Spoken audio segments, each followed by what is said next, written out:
Millionaire left desperately asking for help. When he returned, the homeless man had already fixed it. Richard Harrison Miller was pounding his fists on the handlebars of his red Italian motorcycle while a cloud of white smoke escaped from the engine. At 42, he had never imagined he would see his business empire crumble in a matter of hours. The bike had stopped in the middle of Fifth Avenue, just when he was racing against time to get to the most important meeting of his life. The Japanese investors would be in the conference room in exactly 23 minutes, and without this contract, Harrison Developments would declare bankruptcy before the end of the week. He took off his helmet and ran his hands through his brown hair, his navy blue suit already showing signs of nervous sweat. Across the sidewalk, sitting on the ledge of a closed store, a man watched the scene with tired eyes. He had sun-tanned brown skin, long grey dreadlocks, and clothes that had seen better days. His calloused hands held a piece of bread someone had given him earlier. This was John Davis, 58 years old, living on the streets of New York City for 15 years. Richard looked around desperately. Cars sped by. No one stopped to help. He grabbed his phone and called 3 repair shops, but all were too far away. Time was slipping through his fingers like sand. With no other option, he started running down the avenue looking for a mechanic, anyone who could help. John continued watching the abandoned motorcycle. He knew that model, a Velocity Pinnacle V4. It was worth more than many people earn in 10 years. He remembered the days when he worked with machines like that, when his hands were still respected and sought after by the city's best clients. 20 minutes later, Richard came running back, his face red and sweaty. He had covered 4 blocks without finding a single repair shop open. His company was doomed. 15 years of work were going down the drain. Then he stopped abruptly.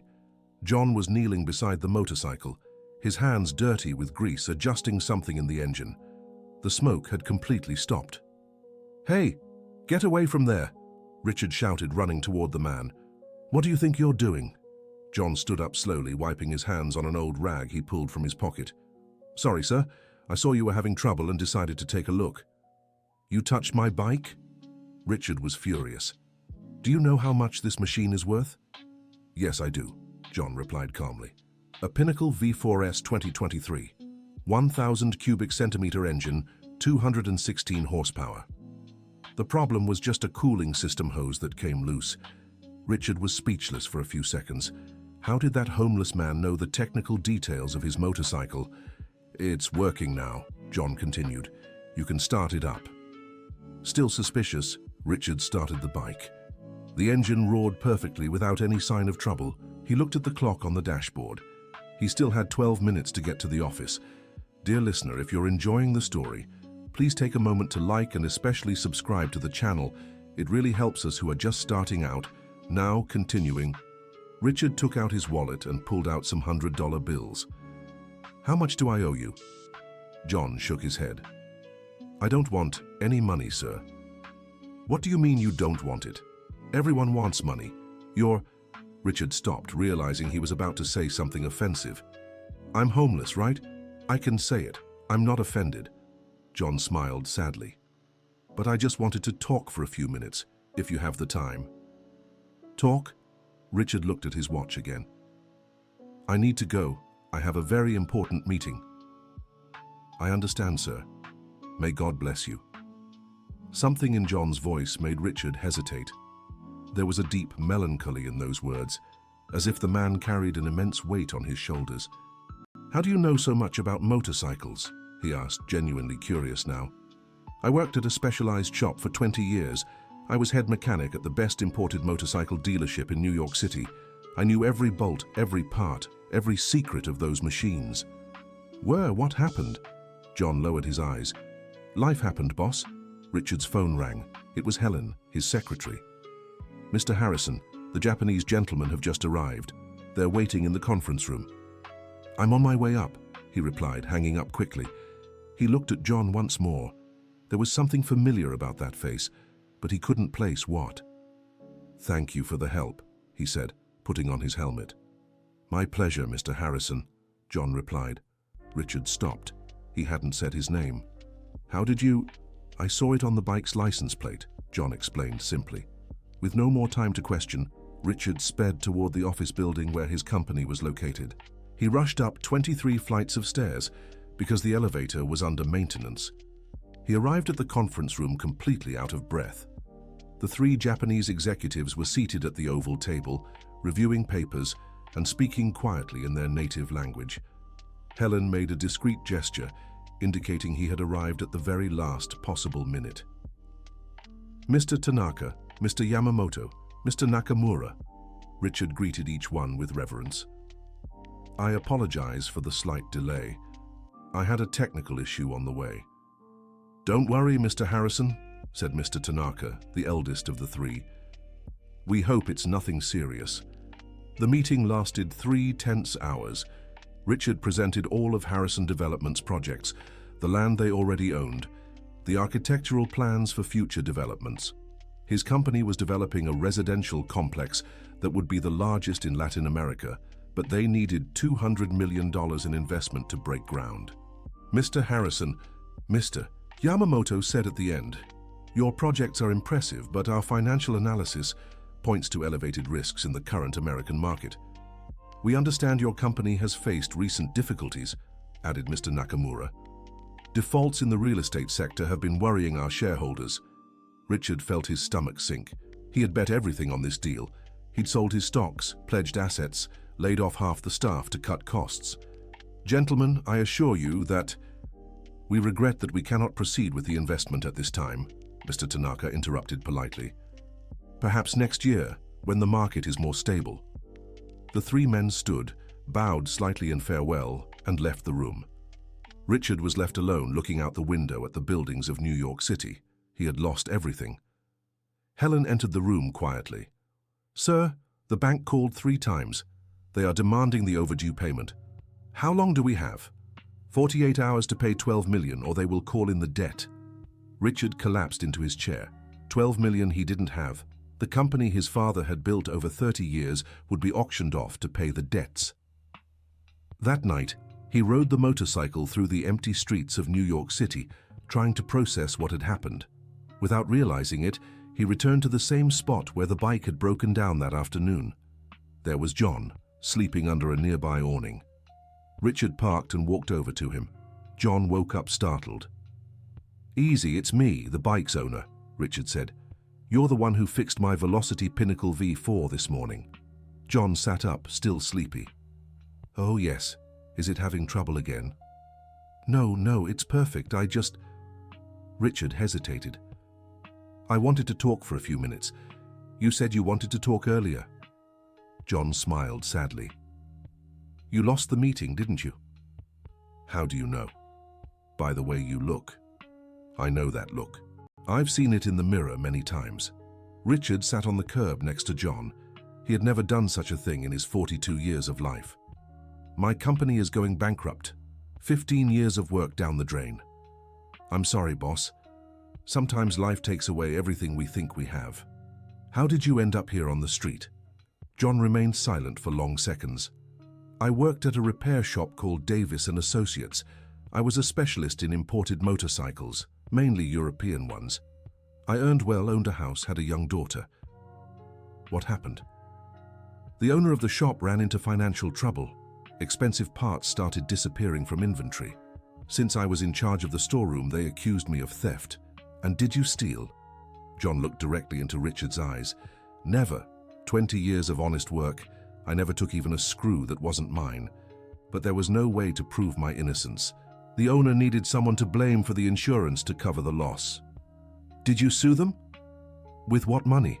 Besides, who would believe the word of a mechanic over that of a wealthy businessman? I was fired for cause, lost everything. My wife couldn't handle the pressure. She left me. My daughter..." John stopped speaking, his voice choked. "Your daughter what?" "She was ashamed of me. And rightly so.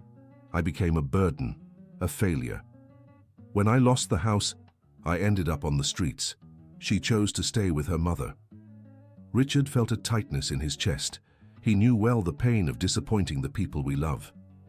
"How many years ago was that?" 15 years, 4 months, and 12 days. The precision of the answer impressed Richard. John carried every day of that pain in his memory. "And you never saw your daughter again?" I saw her a few times from a distance. She grew up, became a beautiful young woman. She got a degree in business administration, landed a good job. But me, I'm just a bad memory from her past."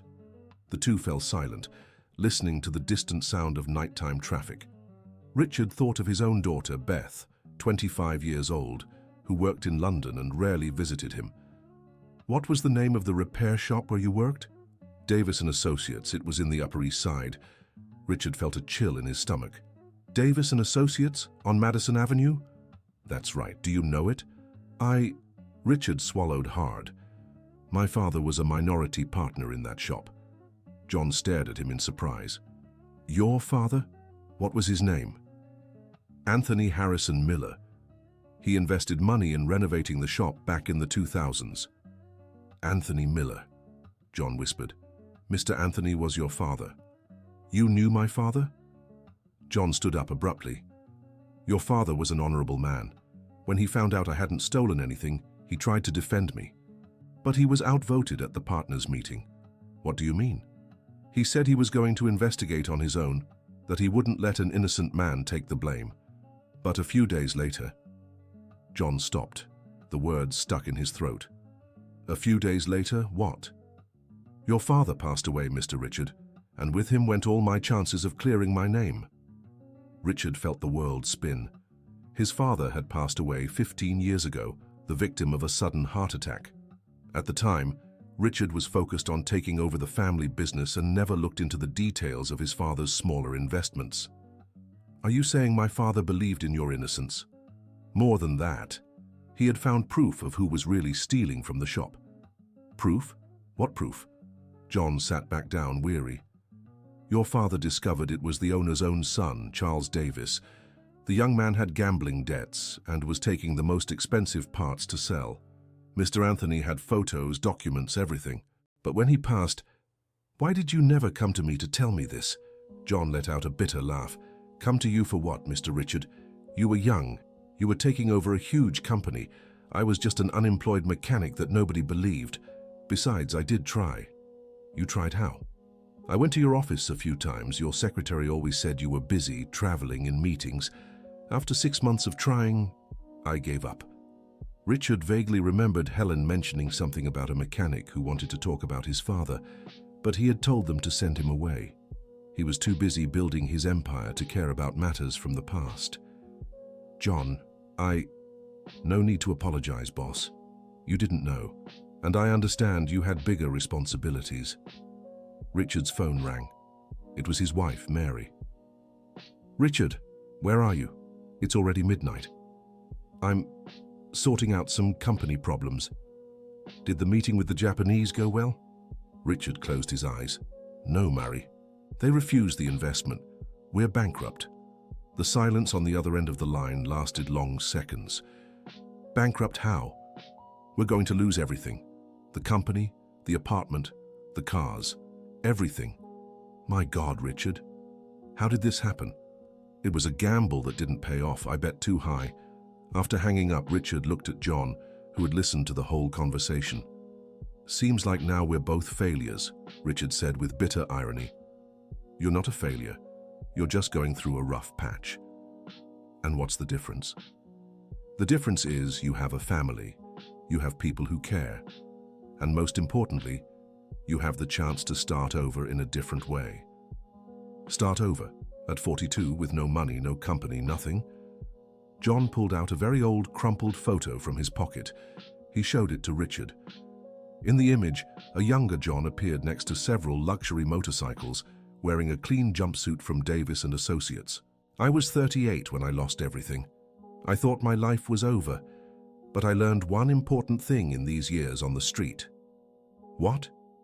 "That you only truly lose when you stop trying." Richard looked at the photo carefully. John really did look like a competent and respected professional. "You said my father had proof of your innocence?" "Yes, he did, but I imagine it got lost when he passed." "Where would he have kept those things?" "I don't know. Maybe in his office or at home." Richard thought of the house where he grew up, now inhabited only by his mother, Mrs. Evelyn, 74 years old. She had kept all of her husband's belongings, in an office that remained untouched. "John, would you do me a favor?" "Of course, sir." "Help me find out what really happened at Davis & Associates. If my father was investigating, he must have left something behind." "But why?" "It won't change anything for me now." "Maybe not, but it will help me understand who my father really was. And who knows, we might find something that changes things for both of us." The next day, Richard woke up early and spent the morning in the office organizing the bankruptcy paperwork. Helen was typing the documents with red eyes. She had worked at the company for 12 years and would also lose her job. "Helen, do you remember a mechanic who wanted to talk to me a few years ago? Something related to my father?" "Yes, I remember. He was a black man with dreadlocks. He came often, very polite but insistent. He said your father had proof of something important." "And why did you never tell me?" Helen lowered her head, embarrassed. "You always said you didn't want to be bothered with matters from the past. And the man seemed, well, humble. I thought he was someone trying to take advantage." "Do you remember his name?" "John Davis." Richard closed his eyes. How many opportunities had he missed because of prejudice and arrogance? At 2 in the afternoon, he went to the agreed spot with John. He found him sitting on a bench in Union Square feeding pigeons with breadcrumbs.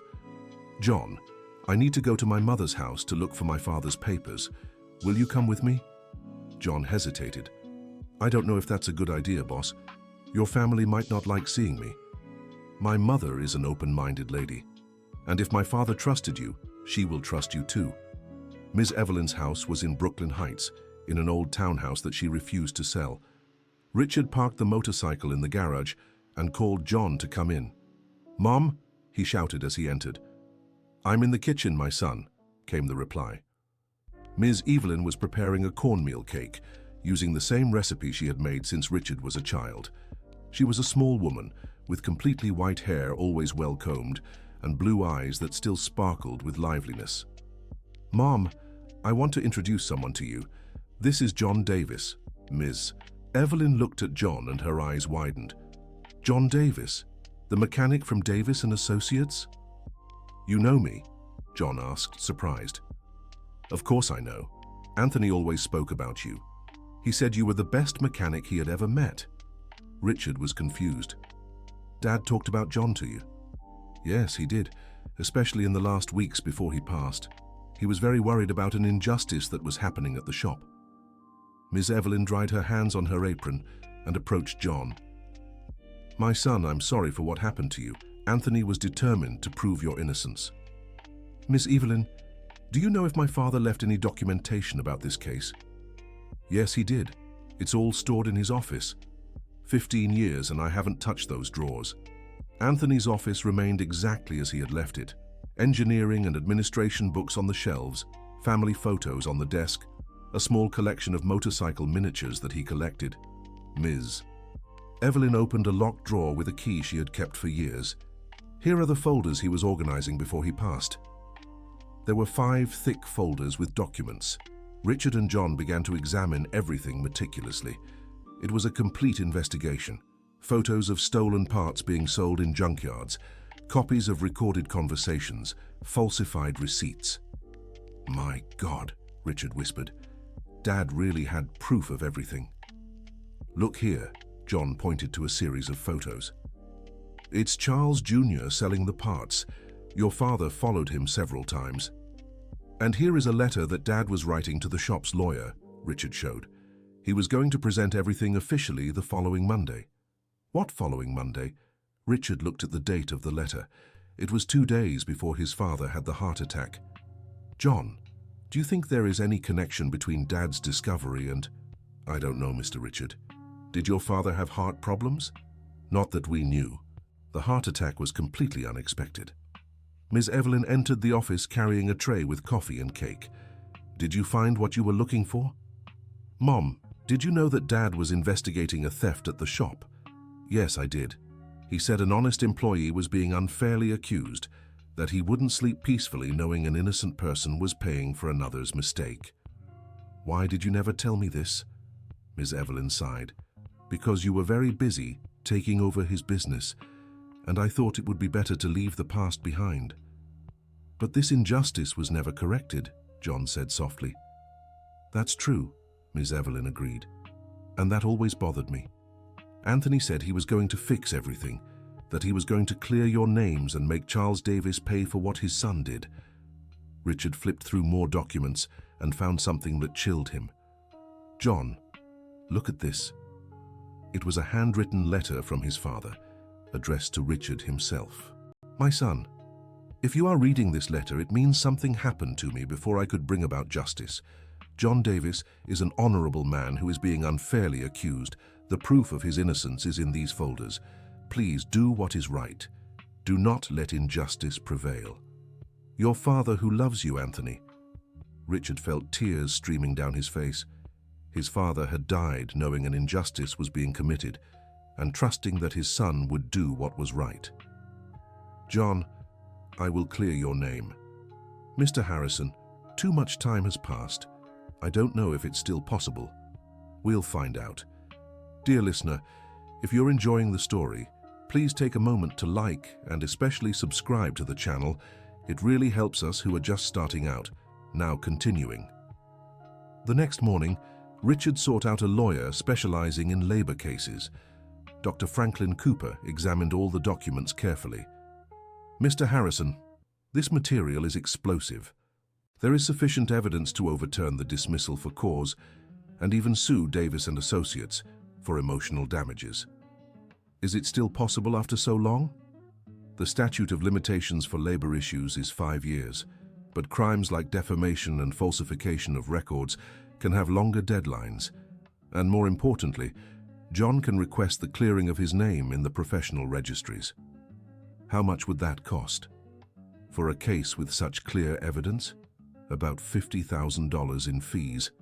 Richard laughed bitterly. Doctor, I have 48 hours to pay $12 million to the bank or I lose everything. I don't have 50,000. I understand. What if I offered to work pro bono? Why? Because I also knew your father. Anthony hired me a few times to resolve ethical issues in the company. He was a man of integrity, a rarity in the business world. Richard returned home emotionally exhausted. Mary was in the living room surrounded by boxes. Already packing? He asked. Richard, we need to talk. She sat on the sofa and he noticed her eyes were red from crying. I got a call from Beth today. Our daughter called. She found out about the company's situation through colleagues in London. She wants to come back to the United States to help us. No, she has a brilliant career there. I won't destroy her future too. She said the same thing you would say, that family helps each other in difficult times. Richard sat next to his wife. Mary, maybe it's better for you to go to your mother's house in Boston until I resolve this situation. Resolve how? You can't pay $12 million in 2 days. I know, but I found an old injustice that I need to fix. Maybe it's the last good thing I do before I lose everything. Mary looked at him with sadness. That's the man I fell in love with. Always concerned with doing what's right, even when it comes at a cost. Are you going to leave me? Never. We'll face this together, as we always have. The next day, Richard took John to Dr. Franklin's office. There, they organized all the documentation and filed a formal request for a review of the case in labor court. Dr. Franklin, John asked, even if my name is cleared, it won't change my current situation. It can change, the lawyer explained. With your reputation restored and the evidence of injustice, you can seek professional re-employment. Furthermore, there is the possibility of compensation. Compensation. For the years of suffering caused by the wrongful dismissal, it could be a significant amount. Meanwhile, Richard struggled to save at least part of his company. He sold all his personal assets, expensive watches, works of art, even the motorcycle. He managed to raise $5 million, but was still short $7. Helen worked tirelessly trying to negotiate with the creditors. She had offered to work without a salary for the next few months. Mr. Harrison, the bank has agreed to installment payments for part of the debt, but they want 60% of the amount up front. That's $7,200,000. We don't have it. What if we sell the Southside properties? They're already pledged as collateral. Richard was in an impossible situation. He had built his empire based on loans and financial leverage. When the real estate market cooled down, everything collapsed like a house of cards. That afternoon, he found John in the same square. "How was it at the lawyer's?" Richard asked. "Dr. Franklin is very competent. He thinks we have good chances, but it will take months to get any results." "I don't have months. I have 18 hours. John watched him for a few seconds. "Mr. Richard, may I ask a personal question?" "Of course. Do you remember what was important to your father?" "What do you mean?" "Not financially. What truly mattered to him?" Richard thought for a moment. "Family, justice. He always said money was a consequence, not a goal." "And you, what is important to you?" Richard paused to reflect. "I always thought it was the company, success. But now that I might lose everything, I realize it's my family and doing what's right." "Then you already have everything that truly matters." "But how will I support my family without money?" "How I supported my conscience without recognition for 15 years, one day at a time." That night, Richard went to the office in the early hours. He wanted to review all the contracts, look for some legal way out that had gone unnoticed. Among old papers, he found something that surprised him, a folder with minority investments his father had made over the years. There were small investments in various startup companies, most forgotten. Richard had never paid attention to these small investments.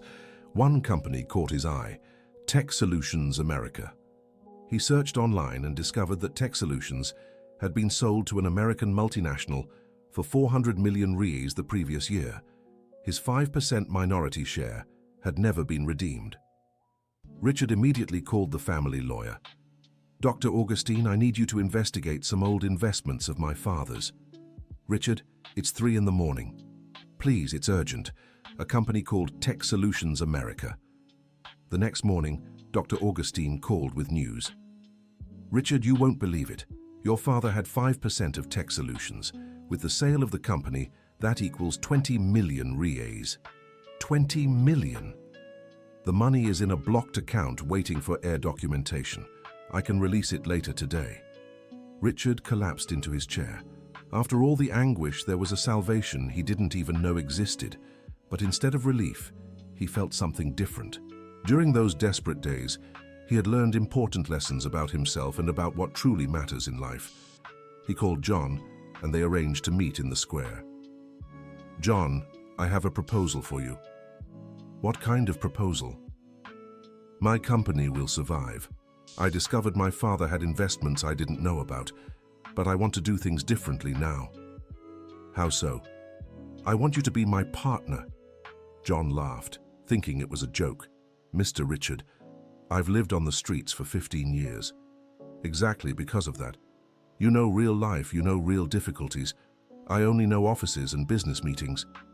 But I don't understand anything about real estate development. You don't need to. You understand people. And that's something I never knew how to do properly." Richard explained his idea: to transform Harrison Developments into a company with a social purpose. Build quality affordable housing. Offer opportunities for people in homeless situations. It would be a different company, not just focused on profit but on real social impact. John was silent for long minutes. "Mr. Richard, that's very generous, but what? How can you trust me? You barely know me." "Because my father trusted, and because in these 3 days of conversation, I've seen more integrity in you than in many businessmen I've known my whole life." "And your wife? What does she think about this?" "I haven't talked to her yet. But Mary had always been in favor of social projects. I think she'll love the idea." John looked at his calloused, dirty hands.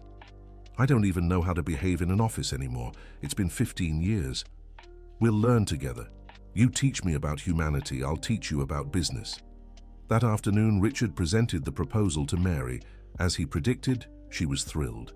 "Richard, this is the best idea you've ever had. Imagine the good you two can do. You don't think it's crazy to partner with someone who lived on the streets? I think it's crazy it took you this long to do something like this. Your father would be proud." "There's one more thing." Richard hesitated. "I want to renovate Dad's office and turn it into a temporary shelter for people experiencing homelessness." Our house will become a shelter? Not the whole house, just Dad's office, which isn't being used anyway, and it would be temporary only until people can get back on their feet. Mary hugged her husband. This is the man who fell in love with me 20 years ago. I was starting to think he'd gotten lost in all that success. Dr. Franklin managed to officially clear John's name in just 2 weeks. Davis and Associates, which had closed 5 years earlier, still existed legally and was ordered to pay compensation of $300,000. $300,000, John repeated, incredulous. I never thought I'd see so much money all at once in my life. It's rightfully yours, Dr. Franklin explained, for the years of suffering caused by the injustice. Doctor, can I use this money as an investment in a partnership? Of course. It's your money, you can do whatever you want. Richard and John formalized the equal partnership of the new company, Harrison and Davis Social Developments. The first project would be a housing complex on the east side of New York City, aimed at low-income families. Helen stayed on as general secretary, but now with a share in the profits. She had shown loyalty during difficult times and deserved to be recognized. The temporary shelter at Ms. Evelyn's house began operating. The first guest was Constance, a 68-year-old woman who had lost her home after becoming a widow and being unable to pay the bills. Ms. Constance, asked Ms. Evelyn, do you know how to cook? Yes, I do. I've cooked all my life. That's good. We can cook together. Being alone in this big house was doing me no good. Constance became a valuable companion for Miss Evelyn. The two developed a sincere friendship, exchanging stories and sharing household chores, but the challenges were far from over. The new company faced resistance from other developers who didn't like the social price competition. Maurice Castle, owner of Castle Ventures, was the main opponent. He had tried to buy Harrison Developments when he learned of their financial difficulties and was irritated to discover that Richard had found a way to save himself. How can you build at those prices? Maurice questioned at a Builders Association meeting. By reducing the profit margin and optimizing processes, Richard replied. That's dumping. You're going to ruin the market. We're offering quality at fair prices. That's what the market needs. Maurice started a smear campaign, spreading rumors that Harrison and Davis was a front company for money laundering. After all, how had a nearly bankrupt businessman managed to partner with a beggar? The rumors reached the ears of potential clients and investors. Some families who had already signed contracts began to get nervous. Mr. Richard, Helen said one morning, 3 families cancelled their contracts today. Because of the rumors. Yes, they're afraid the company won't be able to deliver the properties. John, who was learning about administration and attending the daily meetings, made a suggestion. What if we organized an event to introduce the company, show our work, our values? Do you think people would come? If we explain our story honestly, I think so. People like real stories of overcoming challenges. They organized an event at the construction site of their first development. They invited all interested families, the local press, and community leaders from the area. On the day of the event, over 200 people attended. Richard told the whole story. His near bankruptcy, the meeting with John, the discovery of the injustices of the past, the decision to start over with a social purpose. Many of you must be wondering how you can trust a company that almost went bankrupt, Richard said into the microphone. The answer is simple. Because we learned that true success isn't measured just in money, but in the good we do for our community. John also spoke, telling his own journey and explaining how the new company would be different. Every apartment we build will be made with the families who will live in them in mind. They aren't just numbers on a spreadsheet. They are homes where people will realize their dreams. The response was very positive. Several families signed contracts that very day. A report on a local TV channel generated even more interest. But Maurice Castle did not give up. He discovered that John did not have a college degree and began questioning at the City Hall how someone without a technical education could be a partner in a development company. This is harassment, said Dr. Franklin. John has the right to start a business like any other citizen, but they can make it difficult for us to get permits and licenses, Richard worried. Maurice's strategy worked. The City Hall began taking months to approve projects that used to take weeks. The construction of the first development was halted over insignificant bureaucratic issues. "We can't go on like this," John said in a meeting. "The families are losing confidence, and we are losing money. What do you suggest? That we go talk directly to whoever is creating these obstacles." They discovered that the person responsible for the halts was William Matthews, a city inspector who had been convinced by Morris to make life difficult for the new company. Richard and John went to the public office where William worked. It was an old, poorly maintained building with huge lines of people waiting to resolve simple problems. "Mr. Matthews?" Richard introduced himself in the inspector's office. "I'm Richard Harrison from Harrison and Davis Social Developments." William, a fat, middle-aged man, barely looked up from his papers. "Your projects are being reviewed. Wait for the official response." "We've been waiting for 3 months. Our clients are desperate." "Bureaucracy takes time. I can't work miracles." John approached the desk. "Mr. Matthews, these families saved for years to make a down payment on these apartments. They are simple people who work hard." William finally looked at them carefully. "And who are you?" "John Davis, partner in the company." William let out a loud laugh. "Partner? A beggar is a partner in a development company. What kind of joke is this?" "It's no joke," Richard answered firmly. "John is my legally constituted partner." "Listen here," William leaned forward. "You think you can just show up here and expect special treatment? It doesn't work that way." "We don't want special treatment," John said calmly. "We just want the same treatment any serious company gets." "A serious company?" William laughed again. "A company where a homeless man is a partner?" Richard felt the anger rising, but John made him sit down with a discreet gesture. "Mr. Matthews," John continued, "do you have a family?" "Yes, I do. So what?" "Children. 3 daughters. Why do you want to know?" "Would you like them to live in a quality apartment at a price they could afford?" "Of course I would, but that's impossible in this city." "That's exactly what we're offering, decent apartments at honest prices." John took photos of the construction that had been done before the embargo out of his pocket. "Look at the quality of the finishes. Each apartment has 2 bedrooms, an open-plan kitchen and a leisure area in the building. They cost half the price of any others in the area." William examined the photos with growing interest. "How do you manage that price?" "By reducing excessive profit and optimizing processes," Richard explained. "My partner knows suppliers who work with fair prices and high quality." "Are your daughters married, Mr. Matthews?" John asked. "2 are. The youngest still lives with me, but she wants to get married next year. The problem is that she and her fiancé can't buy a house." "How old is she?" 26.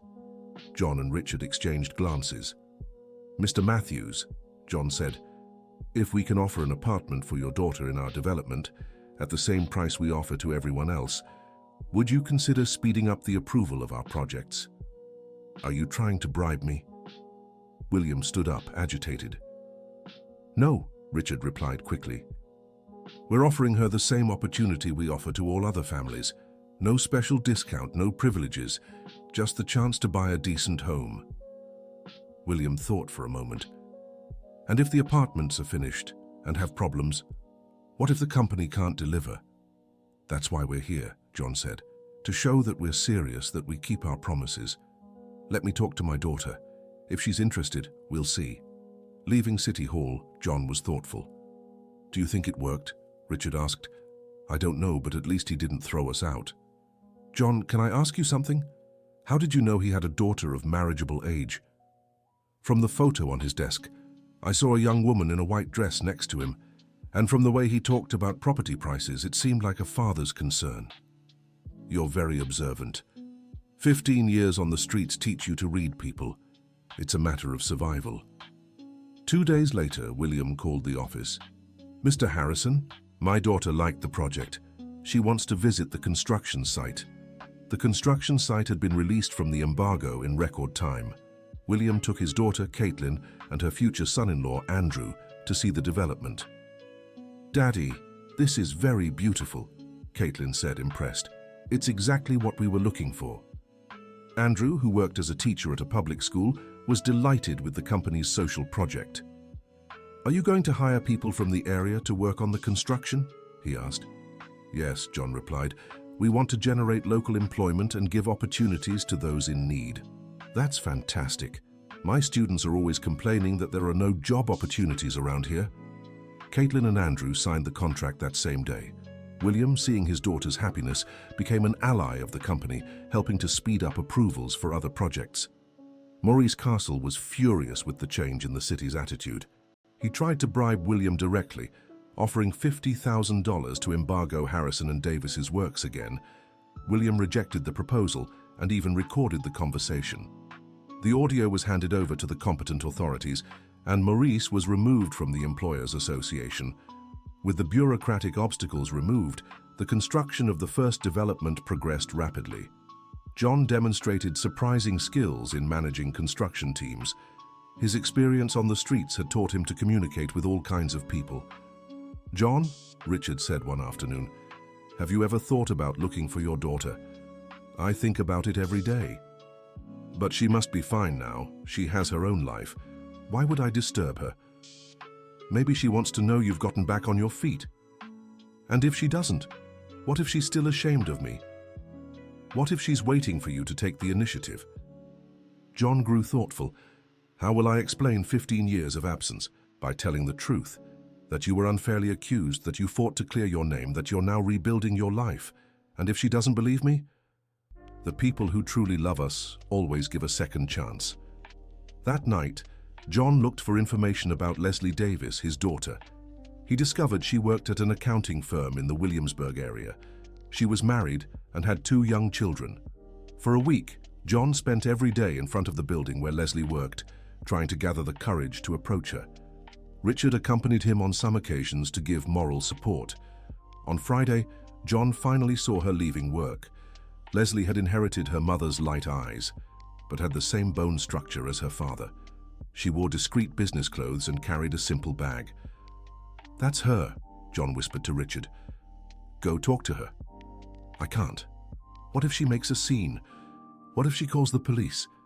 "John, you didn't do anything wrong, anything. You're just a father wanting to talk to his daughter." Leslie was waiting for the bus when John approached. "Excuse me, Leslie?"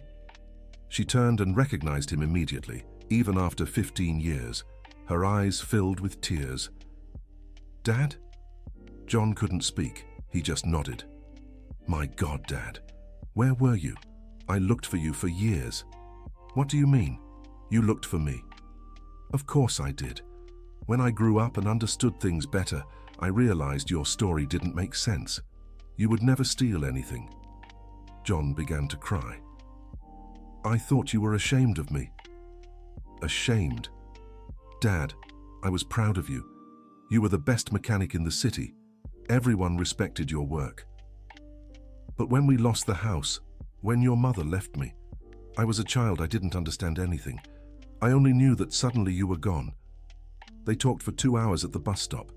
Leslie said she had hired a private investigator a few years earlier to try to find her father, but without success. Dad, you need to meet your grandchildren.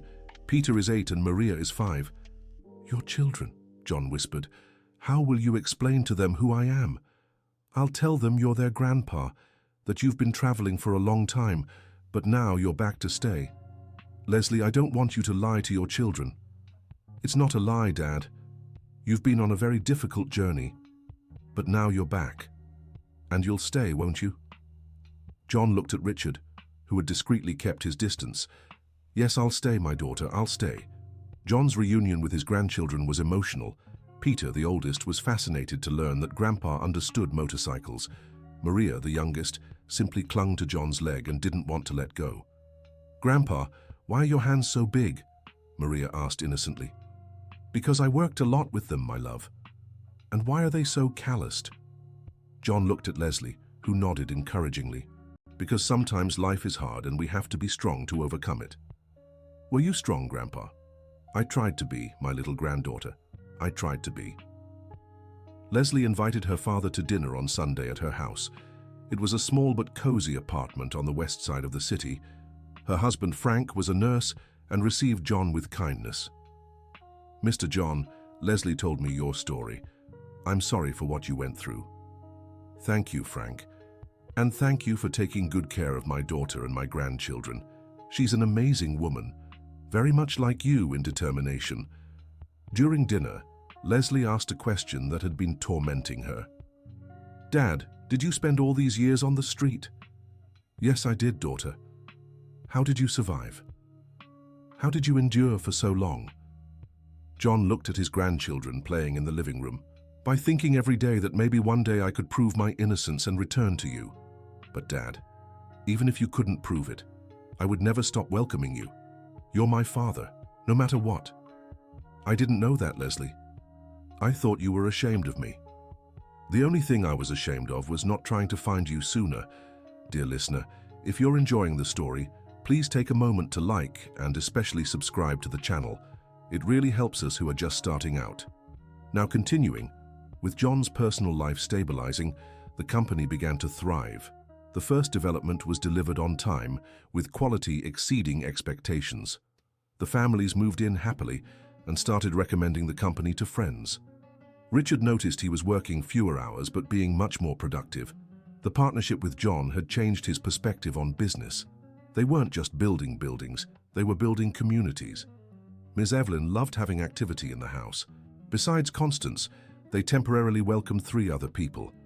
An elderly man named Oscar who had lost his pension due to bureaucratic issues, a young single mother named Sandra with her 2-year-old daughter, and a 20-year-old young man named Charles who had lost his parents and had nowhere to go. Ms. Evelyn, Constance said one afternoon, don't you think this is too much work? Work? What work? This house was empty and sad. Now it has life, it has joy. It's the best thing that's happened to me since Anthony passed. Sandra helped with household chores during the day and studied at night to finish high school.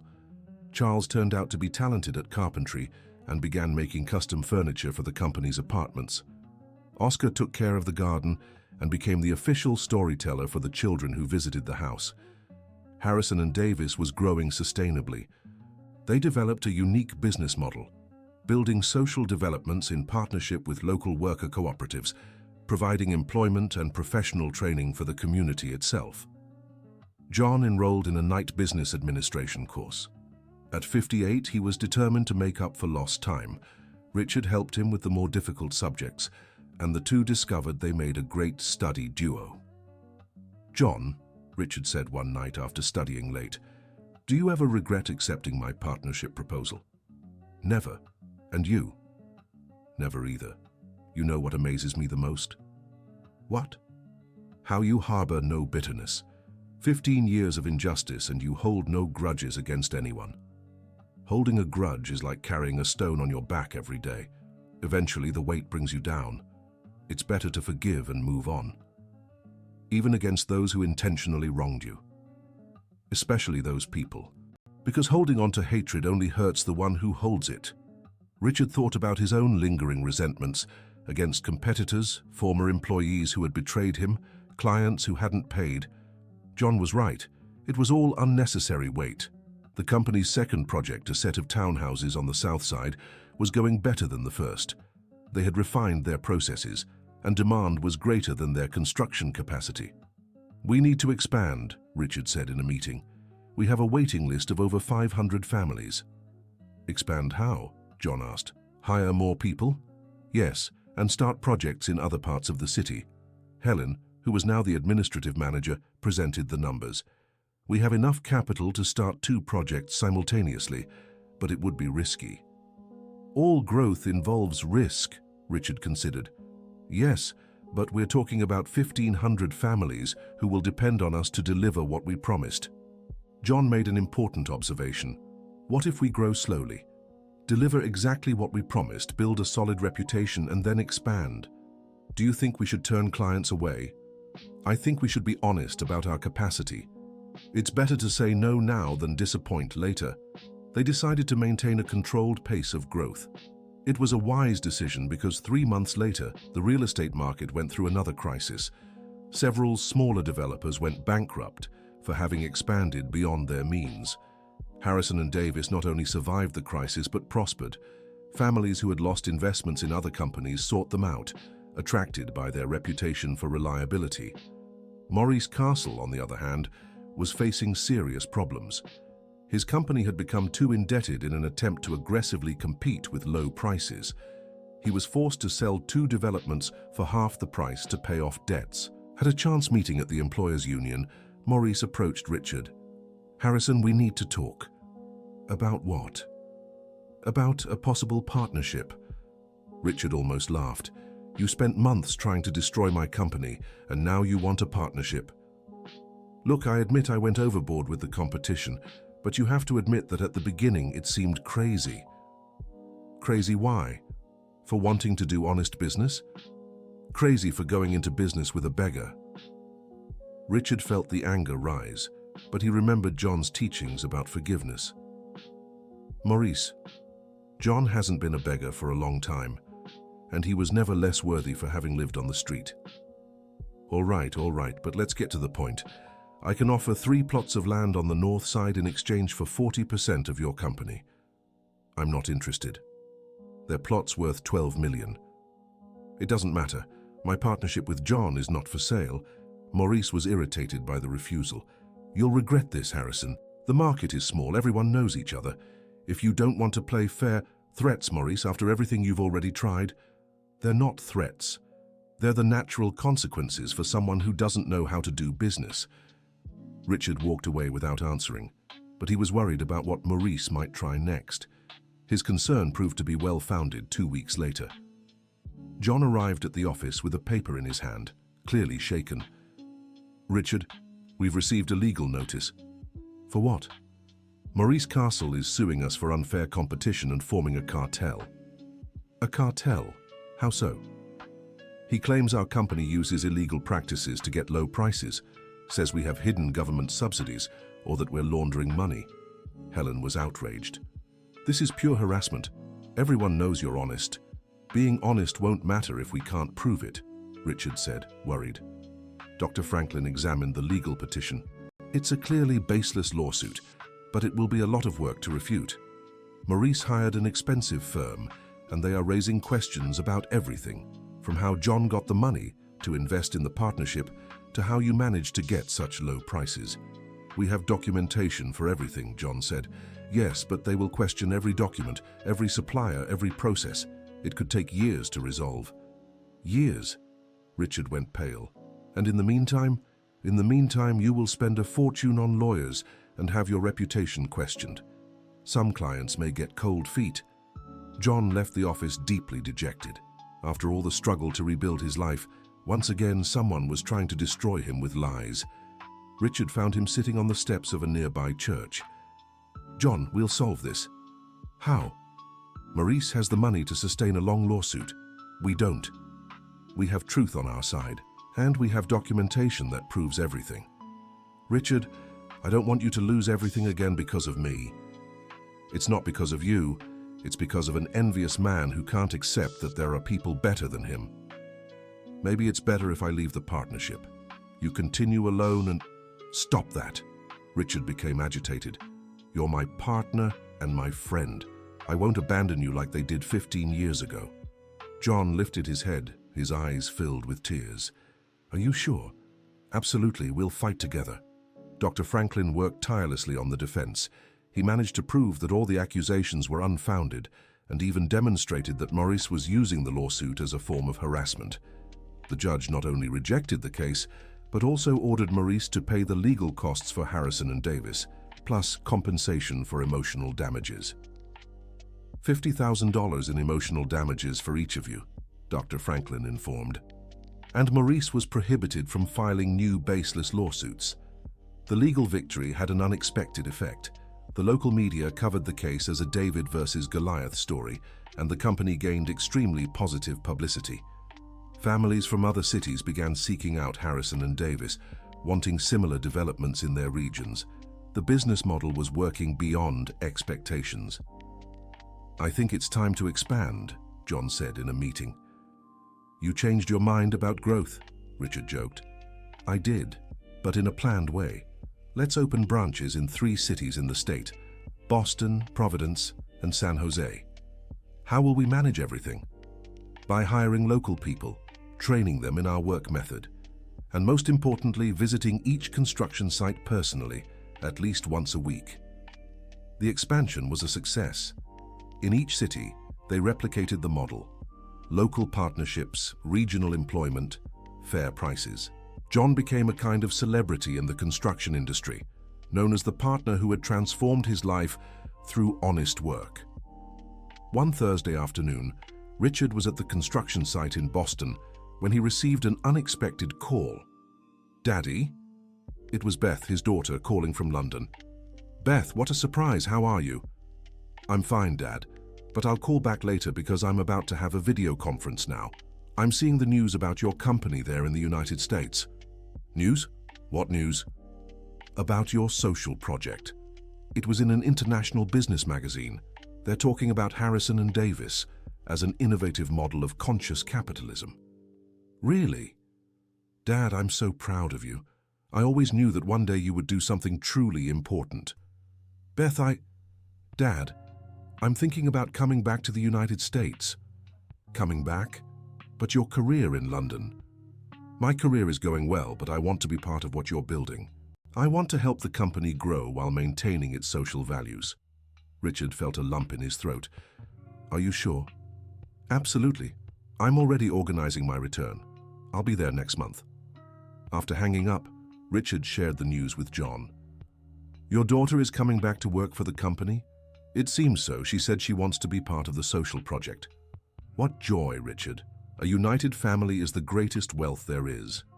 "It's funny," Richard reflected. "When I was focused only on money, my family was distant. Now that I care about other things, everyone wants to be close. Perhaps because now you've become the father and husband they always wanted you to be."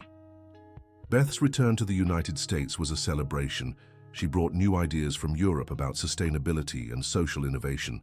Her international experience added a lot to the company. "Dad," she said in a meeting, "what if we created a professional training program along with the developments?" "How so?" "Teaching trades to the residents of the communities where we build. Carpentry, electrical work, plumbing, basic computer skills." "Who would teach the classes?" "The community itself. There's always experienced people who can teach, and we can bring volunteer teachers." John loved the idea. This would create a support network among the residents. They wouldn't just be neighbors, they'd be partners in the region's growth. The training program was launched at the San Jose development. Charles, the young man who had lived in Miss Evelyn's house, became a carpentry instructor. He had specialized so much that he opened a small furniture factory. Sandra, the young single mother, completed high school and started a technical nursing course.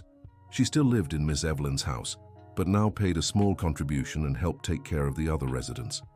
Oscar, the elderly man who had lost his pension, managed to regularize his situation with the help of volunteer lawyers. He decided to stay in the house as company for Miss Evelyn, developing a sincere friendship with her. "Miss Evelyn," Oscar said one afternoon, "don't you mind having so many different people in your house?" "Mind?" "Oscar, this house was dead. Now it's alive.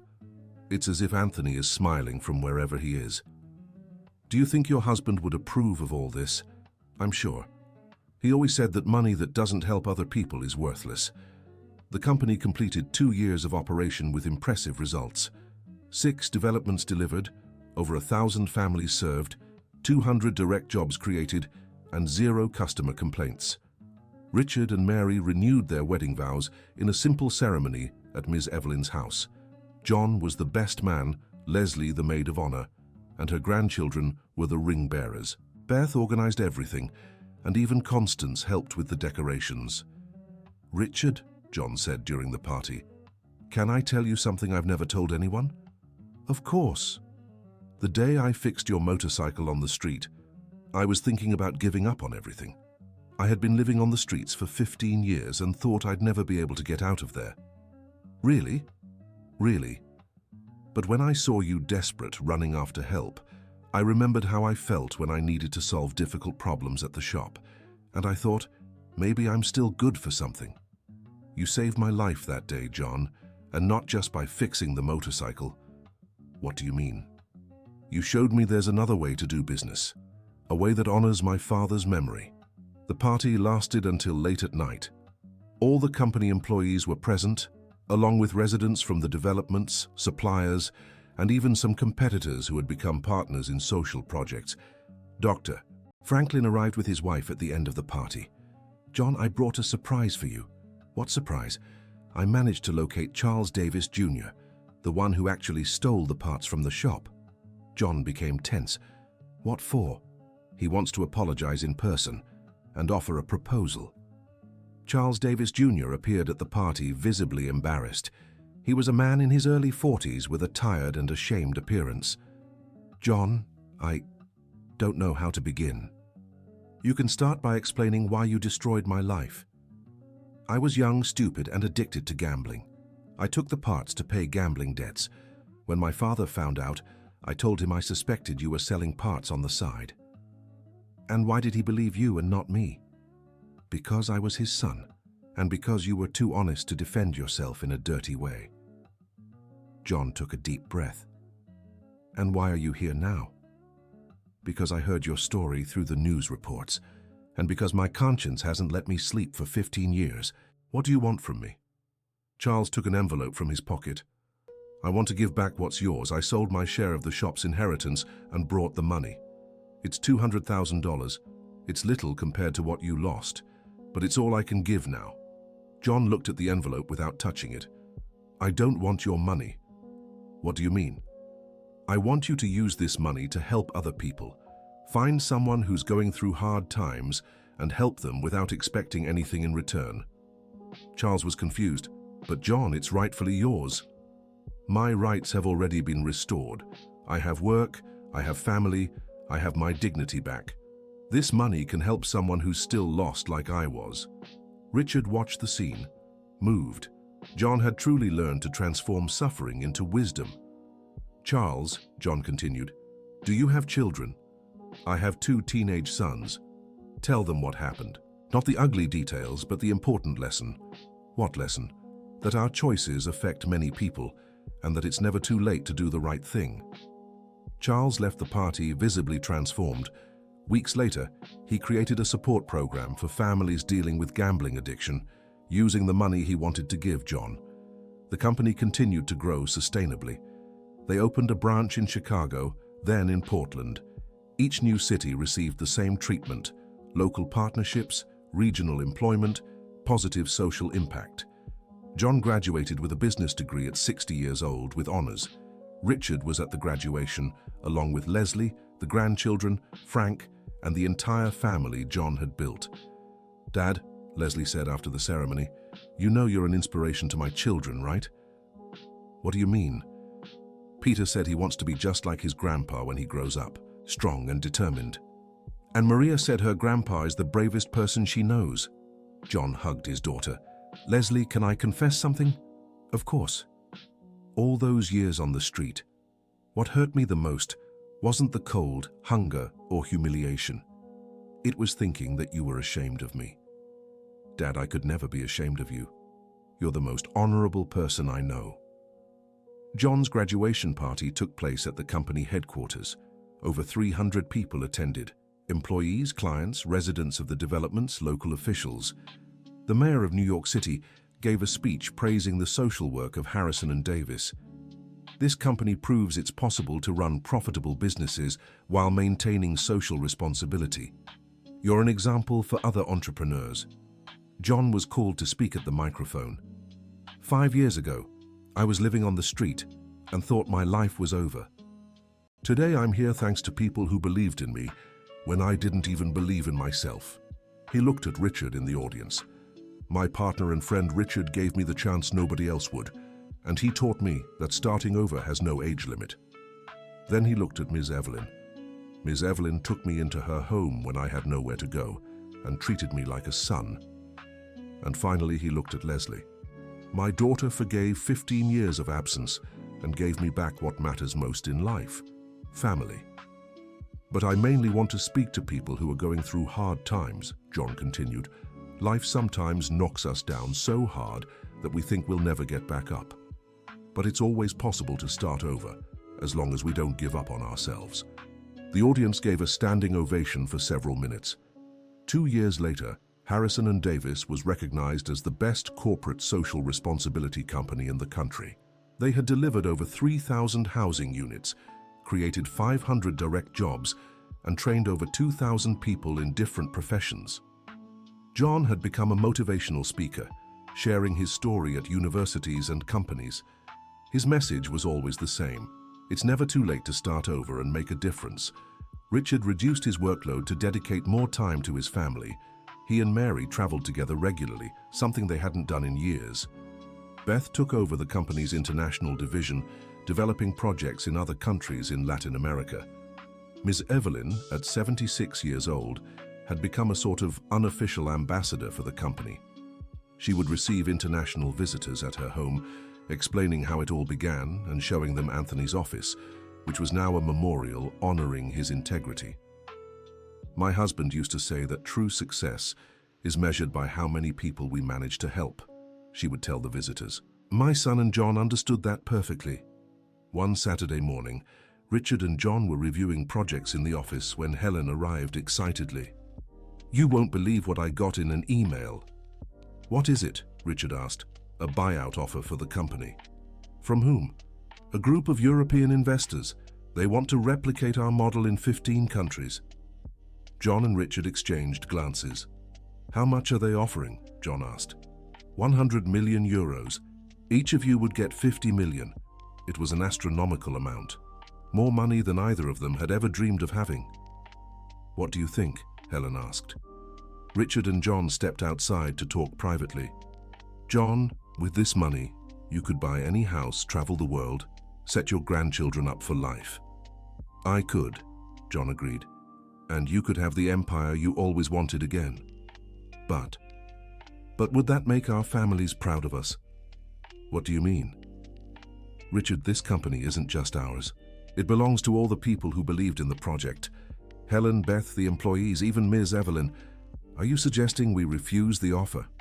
"I'm suggesting we think about how we can grow while keeping our essence." They called a meeting with all the employees and key partners to discuss the proposal. "The decision isn't just ours," Richard explained. "You are a fundamental part of the company." "If you sell, what happens to us?" asked Charles, the carpentry instructor. "The buyers guarantee they would keep all jobs," Helen answered. "For how long?" questioned Beth. "That isn't specified in the contract." The discussion lasted for hours. Some argued for accepting the offer and using the money for even bigger projects.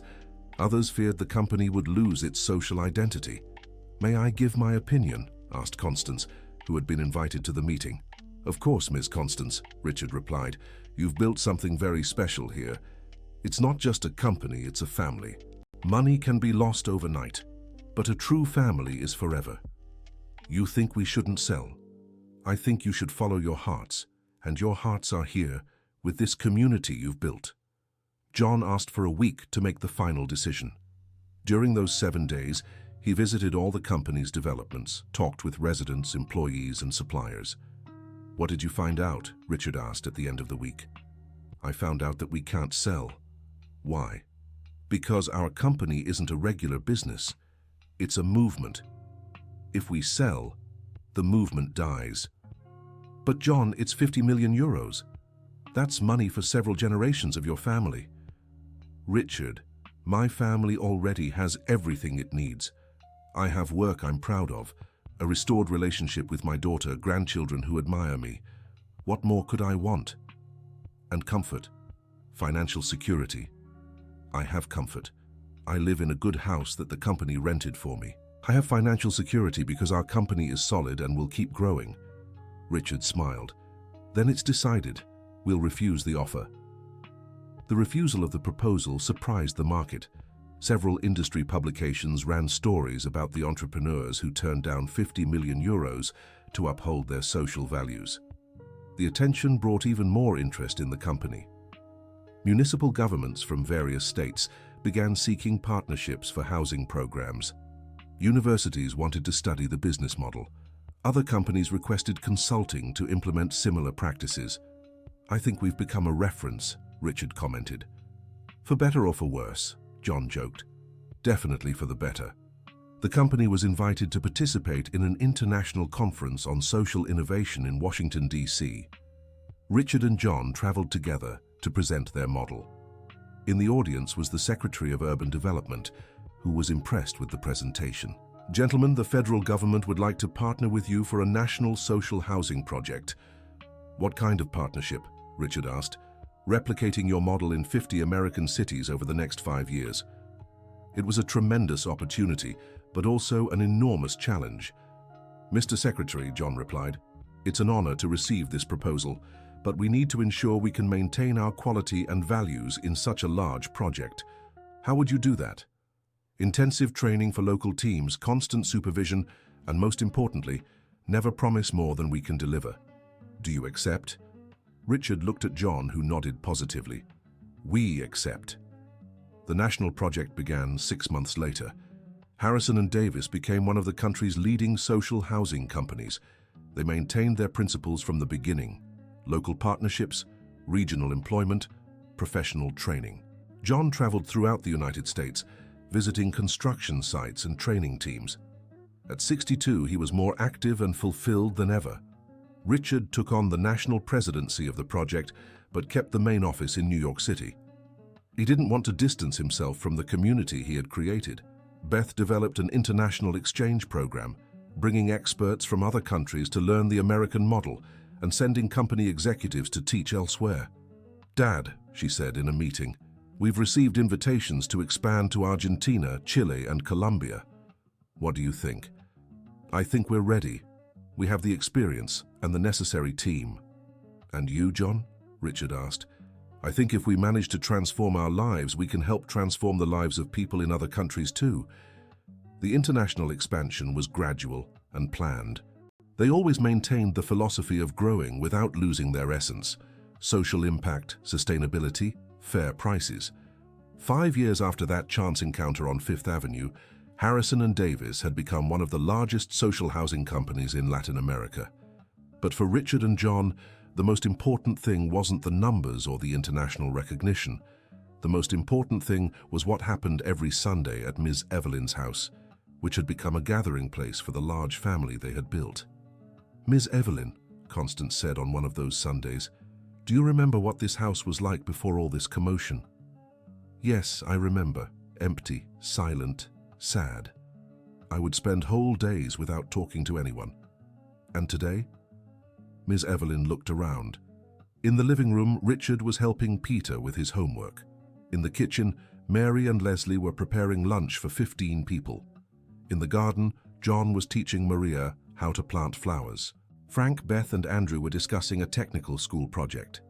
Charles was showing new furniture to Sandra, while Oscar was telling stories to the younger children. Today, this house has what it should always have had: love and true family. Blood family. Heart family. Sometimes it's even stronger. That afternoon, after everyone had left, Richard stayed alone with Miss Evelyn on the porch. "Mum, do you think Dad would be proud of what we've done?" "Proud? Richard, your father is beaming wherever he is. You've done exactly what he would have done." "How can you be so sure?" Miss Evelyn took a letter from her pocket. "Because he left this with me before he passed." Richard immediately recognized his father's handwriting. "Evelyn, if anything happens to me, trust our son. He sometimes gets lost in ambition, but he has a good heart like you. One day he'll discover that true success isn't about what we achieve for ourselves, but what we do for others. And when that happens, our family will have fulfilled its purpose on earth." Richard read the letter 3 times, tears streaming down his face. "Why did you never show me this before?" "Because you needed to discover it on your own. If I'd given you the ready answer, it wouldn't have had the same value. You always knew I would find my way. I always knew. Because you're Anthony Harrison Miller's son, and honest men's sons always find the right path, even if it takes them a while." That night, Richard called John. "John, I just read a letter my father wrote to my mother." "What did it say?" "That our family had a purpose, to do good for other people, and that one day I would discover this." "And did you discover it?" "I discovered that meeting you wasn't a coincidence, it was destiny." "Do you believe in destiny?" "Now I do. I believe some people come into our lives to teach us important things. And what lesson did I teach you? That true wealth isn't in what we have, but in what we give, and that it's never too late to do what's right. John was silent for a few seconds. "Richard, can I tell you something I've never told anyone?" "Of course." "The day I fixed your motorcycle, when you ran off looking for help, I looked inside the motorcycle trunk and saw what? A photo of you with a little girl. In the photo, you were smiling in a way you never smiled once during our first conversation. It was a photo with my daughter Beth." "Exactly, and I thought, this man has lost something more important than money. He's lost his joy. And that's why you wanted to talk to me." "That's why I knew we could help each other. You needed to learn to smile again, and I needed to learn to believe again. Did we both succeed?" "We did." 10 years after their first meeting, Richard and John inaugurated the 100th Harrison and Davis development. It was a complex in New Orleans, Louisiana, that included housing, a technical school, and a community center. At the opening ceremony, authorities from across the country, representatives of international organizations, and hundreds of local residents were present. "Mr. John," asked a reporter, "what has changed in your life these 10 years?" "Everything and nothing." "How so?" "Everything changed. Living conditions, work, relationships. But nothing changed in what really matters. The need to wake up every day trying to do our best." "And you, Mr. Richard?" The reporter turned to him. "I discovered my father was right. Money is a consequence, not an objective. When you focus on doing good, financial results come naturally. Do you have plans to sell the company someday?" Richard and John looked at each other and laughed. "No," they answered in unison. "Why?" "Because we don't sell family," John explained, "and this has become our family." During the opening celebration, Ms. Evelyn, now 81 years old, was honored as the mother of social responsibility of the company. "Ms. Evelyn," said the mayor of New Orleans, "you're an inspiration to all of us." "Inspiration?" she laughed. "I just opened my home and my heart. It was my son and John who did the hard part. What do you consider most important in all this?" "Seeing that Anthony's dream came true. He always wanted our family to make a difference in the world, and we did in a way that would make him very proud." Leslie approached with their grandchildren, now teenagers. "Grandpa," 18-year-old Peter said, "next year I finish high school. Can I work at the company?" "Of course, my grandson. But first you'll study business administration or engineering. Our business needs qualified people." "What about me?" Mary, 15 years old, asked. "You still have time to decide what you want to do. But if you want to work with us, you'll be very welcome." "Grandpa, do you regret anything in your life?" John thought for a moment. "I regret having lost 15 years of being with you all, but I don't regret the hardships I went through." "Why not?" "Because it was the suffering that taught me to value every good moment. If my life had been easy, maybe I wouldn't know how to appreciate what I have today." Richard, who was listening to the conversation, approached. "John is right. Sometimes we need to lose everything to discover what really matters." "Uncle Richard," Peter asked, "how did you know you could trust Grandpa John?" "I didn't know. It was a matter of faith. I believed what my father had written about him. And if you had been wrong, if I had been wrong, at least I would have tried to do the right thing, and that would have been worth it already." Mary asked a question that surprised everyone. "Do you think you'll be friends forever?" Richard and John looked at each other. "Mary," John answered, "true friendship doesn't depend on time or circumstances. Your Uncle Richard gave me back my dignity. That is a bond nothing can break." "And you, Uncle Richard?" "John taught me that real success is when you can sleep with a clear conscience every day. That is priceless." The party in New Orleans lasted until the late hours. People of all ages and social classes celebrated together. Executives talked with construction workers, children played with the elderly. Families from different regions exchanged experiences. "Look at this," John commented to Richard. "It's a picture of the United States we want to build." "A United States where origin doesn't determine destiny?" "Exactly. Where everyone has the opportunity to grow." That night, in the hotel in New Orleans, Richard reflected on everything that had happened. From an almost bankrupt businessman to a leader of a national social movement, from a distant father to a close friend of the family, From a bitter man to a fulfilled person. His phone rang. It was a message from Mary. "Love, I saw the report about the inauguration. I'm so proud of you. Not for the company's numbers, but for the man you've become. I love you." Richard smiled and replied, "I love you too, and thank you for staying by my side when I almost lost everything. Now I know I never lost anything important because I always had you." The following Sunday, back in New York City, the traditional gathering at Ms. Evelyn's house had a special feeling. It was the 10th anniversary of the partnership between Richard and John. 10 years, Ms. Evelyn commented. How quickly it passed. "It passed quickly because they were good years," John answered.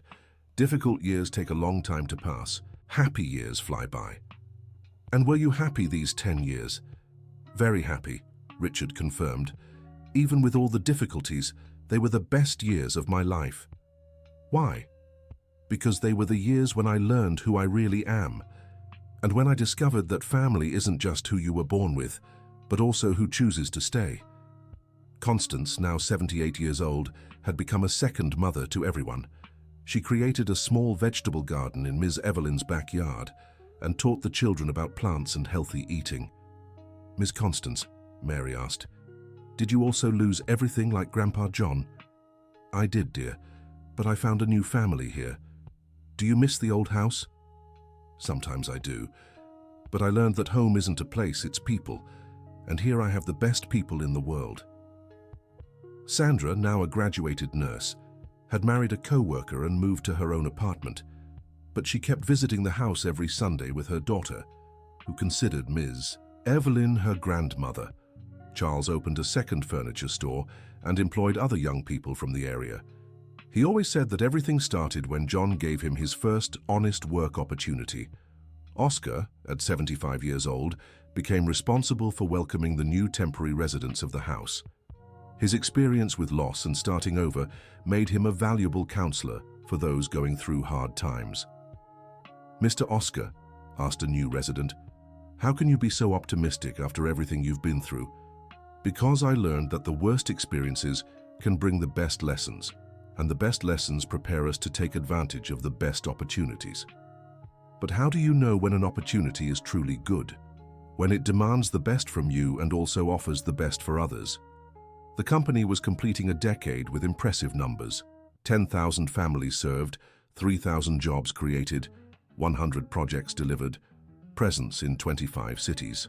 But the statistics that made Richard and John most proud were others. 95% of employees had been with the company for more than 3 years, 0 labor lawsuits, a 98% customer satisfaction rate. "These numbers show that we're on the right track," Richard commented in an interview. "What is the secret to your success?" asked the journalist. "There is no secret," John replied. "Just basic principles. Treat people with dignity. Keep our promises. Never forget where we came from." You, who lived on the streets for 15 years, do you have any advice for those going through hard times? Yes, I do. Never give up on yourselves. No matter how bad the situation seems, there's always a way to start over. Sometimes the solution comes from where we least expect it. And you, Mr. Richard, what advice would you give to other business owners? That true success isn't measured only in money. It's measured by how many people your company can help to have a better life. After the interview, Richard and John walked along Fifth Avenue. It was almost the same spot where everything had begun 10 years earlier. "John, do you remember exactly where your motorcycle broke down that day?" "I do. It was right there in front of that bank." They stopped at the exact spot. The avenue's hustle and bustle continued as intense as ever, people rushing to their obligations, cars speeding by. "Funny," Richard commented. "That day I was desperate to get to a meeting. I thought it was the most important thing in my life. And today? Today, I know that the most important thing was you showing up to fix my motorcycle. Do you think if the motorcycle hadn't broken down, we would never have met? I don't think so. I was very arrogant back then. I would have passed you on the street without even looking. And I was very discouraged. I probably wouldn't even have had the courage to offer help. Then it's good that it happened exactly as it did." "It was perfect," John agreed. They walked a little further and John stopped in front of an awning where a young man was sleeping. "Hi, young man." John woke him gently. The young man, about 20-something years old, woke up startled. "Relax, we don't want anything. We just want to talk. I don't have any money to give." "We're not asking for money," Richard said. "We're offering work." "Work? For me?" "If you're interested," John explained. "Our company always needs people willing to work and learn." "What kind of work?" "Construction, carpentry, general services. There are several options." "But I don't have any experience." "I didn't either when I started," John smiled. "Experience is something you gain by working." The young man, whose name was Derek, accepted the offer. 2 weeks later, he was temporarily living in Ms. Evelyn's house and working on a company project in Queens. "Derek," John asked, "why were you on the street?" "I left home at 16 because my stepfather drank and hit my mother and me.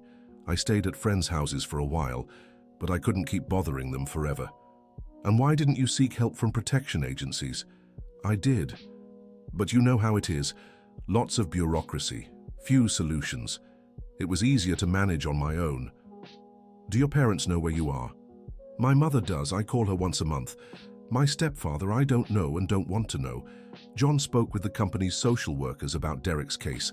They discovered his mother had separated from her abusive husband 2 years earlier and was living alone in a small apartment. "Derek," John said, "your mother would like to speak with you in person. She's been wanting to find you for 2 years." "She said that?" "She said the worst mistake of her life was letting you leave home to protect yourself from your stepfather. That she should have separated sooner and protected both of you." Derek's reunion with his mother, Ms. Marcia, took place at the company headquarters. She was a woman in her early 40s, simple and hardworking, who cleaned houses to support herself. "My son," she cried upon seeing Derek, "forgive your mother. I should have protected you better." "Mom, it wasn't your fault. You were suffering too. But you were a child. It was my responsibility to take care of you." John and Richard watched the emotional reunion. "Ms. Marcia," John said, "how about we work together to rebuild your relationship?" "How do you mean?" "Our company can offer work for you too, and an apartment where you can start over." "Work for me? Doing what?" "Coordinating the cleaning department for our developments. You have experience and we can train you for supervision." Marcia accepted the offer. Within 6 months, she and Derek were living together again in one of the company's apartments. The relationship between mother and son grew stronger through teamwork and the therapeutic conversations the company offered employees. "John," Richard commented, "have you noticed we're becoming a family reunion company?" "It's true. First I reconnected with Leslie, now Derek with Ms. Marcia. Do you think that's a coincidence?" "I think the people who work with us attract situations similar to what they've experienced, as if the company were a magnet for those needing a second chance." John's observation was correct. Harrison and Davis had become a refuge for people needing to rebuild their lives, not by accident, but because the company's philosophy naturally attracted these kinds of stories. Helen had married at 52 to Dr. Franklin. The two met during the process of clearing John's name and developed a mature, solid love. The ceremony was at Ms. Evelyn's house, who loved organizing weddings. "Helen," John said during the celebration, "do you remember the first day you saw me at the company office?" "Yes, I do. You were so nervous you could barely speak." "And what did you think? That you were a good person going through hard times, just like Mr. Richard back then?" "You never had prejudice?" "Never. Because I grew up poor too. I know what it's like to be judged by appearance." Dr. Franklin added, "Helen taught me that dignity has nothing to do with money. It has to do with character." The company continued innovating. Beth developed a solar energy program for all developments, making them sustainable and reducing costs for residents. John created mobile professional training workshops that visited neighborhoods on the east side teaching technical trades. "Dad," Beth said in a meeting, "I had an idea to expand our impact." "What?" "Create an educational foundation. Offer scholarships for children of employees and residents of our developments." "Good idea. How would it work?" "Partnerships with universities and technical schools. The company would pay for part of their studies. and the students would commit to working with us for a few years after graduating. John loved the proposal. This would create a virtuous cycle. People from the community would get qualified and then help qualify others. The Harrison and Davis Foundation was established the following year. The first group of scholarship recipients included 20 young people from communities where the company operated. Among them was Peter, John's grandson, who had chosen civil engineering. "Grandpa," Peter said, "I want to learn how to build houses just like you and Uncle Richard.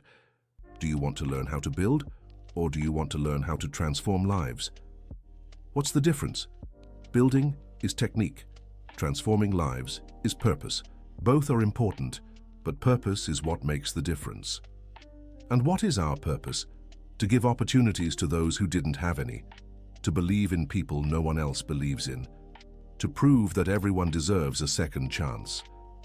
Maria, who had chosen to study psychology, was interning at the company, helping employees going through personal difficulties. "Grandpa," she said, "did you know that many employees have stories similar to yours?" "Yes, I did. That's why our company works so well. Those who have faced hardship understand the importance of every opportunity." "Do you think that's why you all work so well together?" "I do. Shared pain becomes multiplied strength." The company's 15th anniversary was celebrated with a big party at the New York City headquarters. Over 1,000 people were present, current and former employees, residents of the developments, authorities, and business partners. Richard gave an emotional speech. "15 years ago, I thought I knew what success was.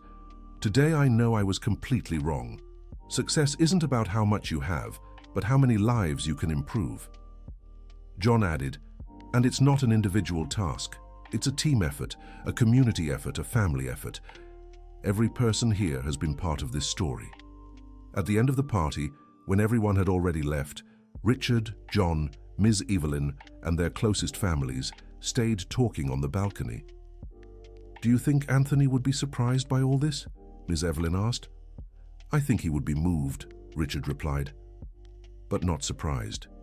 He always believed that people are capable of extraordinary things when given the right opportunity." "And what about you two?" she continued. "Are you still surprised by what you've achieved?" "I'm surprised every day," John admitted, "especially by the people who come into our lives." "What do you mean?" "Like Derek, who became one of our best employees. Like Ms. Marcia, who became an exemplary supervisor. Like so many people who arrived with nothing and are now fulfilling their dreams." "It's as if our company were a school of second chances," Richard added. "Exactly," Ms. Evelyn smiled. "A school where everyone teaches and everyone learns." Leslie, who was listening to the conversation, made an observation. "Dad, do you realize you've become the person you always were inside?" "What do you mean?" "When I was little, you always stopped to help people on the street. You always gave money to beggars, always fixed broken bicycles for neighborhood kids. You were already like that." "That's true," John reflected. "Maybe I just went back to being who I always was." "And you, Richard," Mary turned to her husband, "you also went back to being who you always were." "I was always like this." "When we were dating, you talked about changing the world. You wanted to create a company that made a real difference in people's lives. And then I got lost along the way?" "You got lost, but you found yourself again, with John's help." Richard looked at his friend and partner. "John, thank you for finding me that day on the avenue. Thank you for letting me fix your motorcycle. It wasn't just the motorcycle you fixed. You fixed my life too."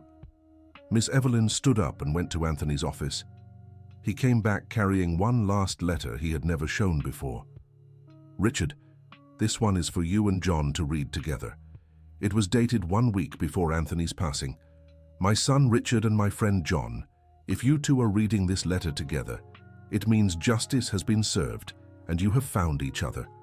I always believed that two honest people, even from different worlds, can do extraordinary things when they join forces.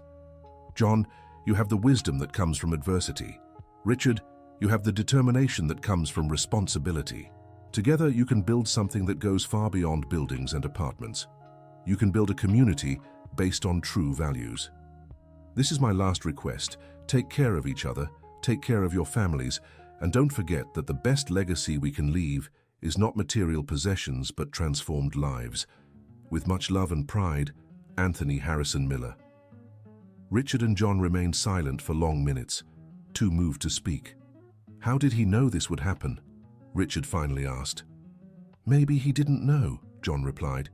Maybe he just trusted that good people always find a way to help each other. Do you think we fulfilled his request? I think we exceeded it. Not only did we take care of each other and our families, we took care of an entire community. Miss Evelyn embraced them both. My sons, you did exactly what Anthony expected, and much more. The following Monday, Richard and John returned to work with renewed energy. They had ongoing projects in 8 American states and 3 countries in Latin America. But for them, the most important thing remained each individual family they were able to help. John, Richard said while reviewing projects, have you thought about what we'll do when we retire? Retire? I've barely started living again. I want to work until I'm 100. But hypothetically speaking, I'd like to write a book telling our story, to inspire other people. It would be a good book. It would, especially the part where a self-important businessman decides to trust an unknown homeless man, and the part where the homeless man teaches the businessman what really matters in life. That part too. They laughed together, as they had every day for 15 years. On Thursday of that week, they received an unexpected visit. It was a young journalist named Ralph, who was writing a book about social transformation in the United States. Gentlemen, I would like to include your story in my book. It's one of the most inspiring stories I've ever heard. You may write, John agreed, but on one condition. What? That you dedicate the book to all the people who are going through difficulties today, to show that it's always possible to begin again. Ralph spent 2 months interviewing everyone involved in the story: Richard, John, their families, company employees, residents of the developments. The book, It's Never Too Late to Begin Again, the true story of an unlikely friendship, was launched the following year and became a national bestseller. All proceeds were donated to job training programs in underprivileged communities. John, Richard said on launch day, does it bother you to have your personal life exposed in the book? Bother me? On the contrary, if our story can inspire even one person not to give up, it was worth it. And you're not embarrassed by the parts that talk about your time on the streets? Richard, that time is part of who I am today. If I were ashamed of it, I would be denying all the learning that brought me here. The book's success brought invitations for lectures worldwide. Richard and John began traveling together, telling their story at universities, companies, and social events. Gentlemen, asked a student at Ivy University, what was the most difficult moment in your partnership? When Maurice Castle sued us, Richard replied, because he attacked our integrity, which is the most important thing we have. And how did you overcome it? With patience, documentation, and mutual support, John explained, and most importantly, not retaliating with the same dirty weapons he used. Did you ever think about giving up? We did, Richard admitted, but we always encouraged each other to keep going. What's the difference between a normal business partnership and yours? A normal business partnership is based on profit, John answered. Ours is based on purpose. Profit is a consequence, not the main goal. After 5 years of speaking together, they decided to reduce international travel to dedicate more time to expanding the company in the United States. They had been invited to develop projects in 20 countries, but preferred to consolidate their local work before growing too much abroad. John, do you regret not accepting the international invitations? No, I prefer to do well here than poorly everywhere, even knowing we could be earning 10 times more. Richard, how much money do we need to be happy? Richard thought about the question. I don't know. How much? Enough to have dignity, take care of our families, and help other people. Everything else is excess. And do you think we already have that? We do, and then some. The company reached its 20th anniversary with a celebration that lasted 3 days. It was organized simultaneously in all the cities where they operated, connected by video conference. Ms. Evelyn, now 89 years old, made sure to participate in all events via video. "My boys," she said in the opening speech, 20 years ago, you met by chance on a street in New York City. Today, you are responsible for transforming the lives of over 100,000 people." "Ms. Evelyn," John replied, "you were our first supporter. If it weren't for you, none of this would exist." "Nonsense. You both already had everything within you. You just needed an opportunity to show it." Richard took the microphone. "I want to thank all the people who have been part of this journey. Employees, clients, suppliers, family members. You have proven that it's possible to do business ethically and still prosper. And most importantly," John continued, "I want to thank the people who didn't give up on us when everything seemed impossible, who believed even when we ourselves doubted." The celebration ended with a surprise that no one expected. Peter, John's grandson, now a graduated engineer, announced that he had developed a revolutionary project. "Grandpa, Uncle Richard, I created a modular construction system that can reduce costs by 40% without losing quality." "How so?" Richard asked.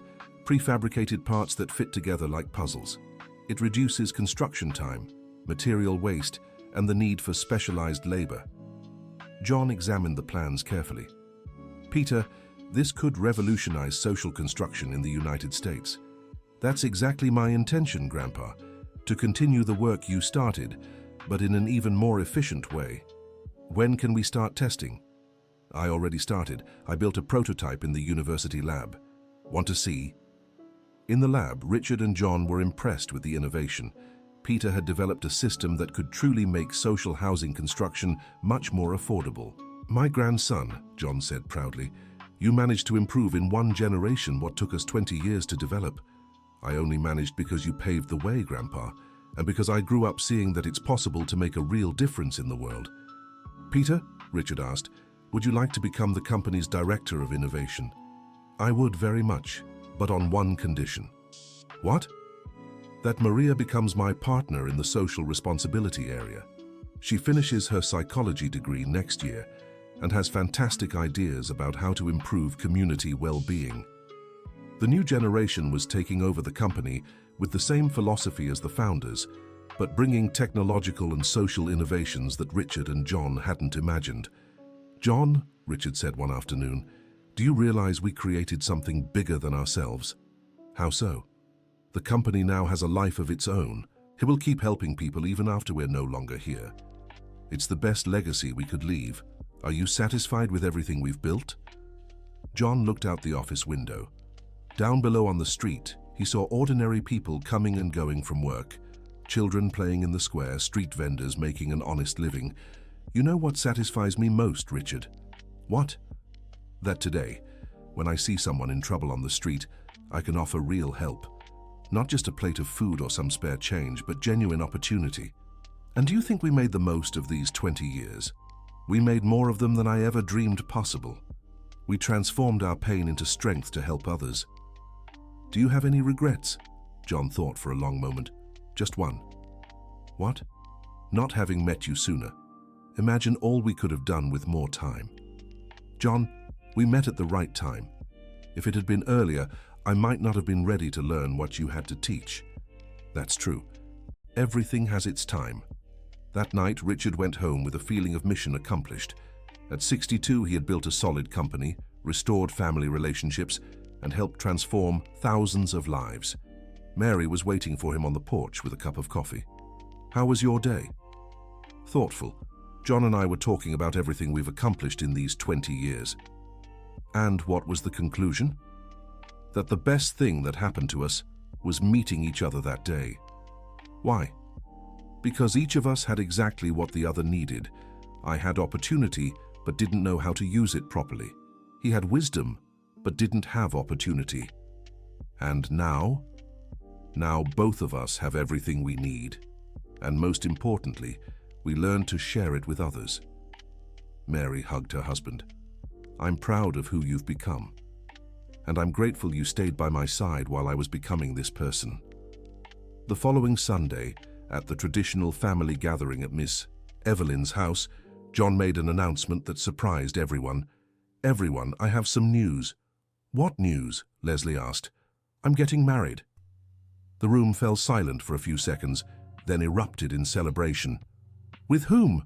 Maria shouted, excited. "With Miss Susan, the company's social worker." Susan was a 55-year-old widow who had joined the team 2 years earlier. She and John had developed a friendship that turned into a mature and peaceful love. "John," Richard said, "you should have told us sooner. We'll organize the most beautiful wedding New York City has ever seen." "It doesn't need to be anything too big." "Yes, it does," Ms. Evelyn insisted. "You deserve a celebration worthy of the joy you're bringing to this family." John and Susan's wedding took place in the garden of Ms. Evelyn's house, decorated by the loving hands of the entire chosen family they had built. Peter and Maria were the witnesses. Derek was in charge of the music. Charles made the special furniture for the party. "John," Susan said during the vows, "you taught me that it's possible to start over at 55, and that mature love is even more beautiful than young love." "Susan," John replied, "you gave me something I thought I'd never have again, a partner to share the good days and the bad." After the ceremony, Richard made a toast. "John, my brother at heart, you brought light into our lives when everything seemed dark. Today, seeing you happy beside Susan, I'm certain my Father is smiling down from above. And Susan," he continued, "thank you for making our John smile in a way we've never seen before. You both deserve all the happiness in the world." The party lasted until late, but for John it was as if time had stopped in those perfect moments. At 65, he had found not just a new love, but a complete family that loved him unconditionally. 2 weeks after the wedding, the company faced an unexpected challenge. An investigative report questioned whether the partnerships of Harrison and Davis with the federal government were being conducted transparently. "Richard," Helen said, arriving agitated at the office, "have you seen the national television report?" "No." "What are they saying?" "They're insinuating that our company has political influence to secure government contracts."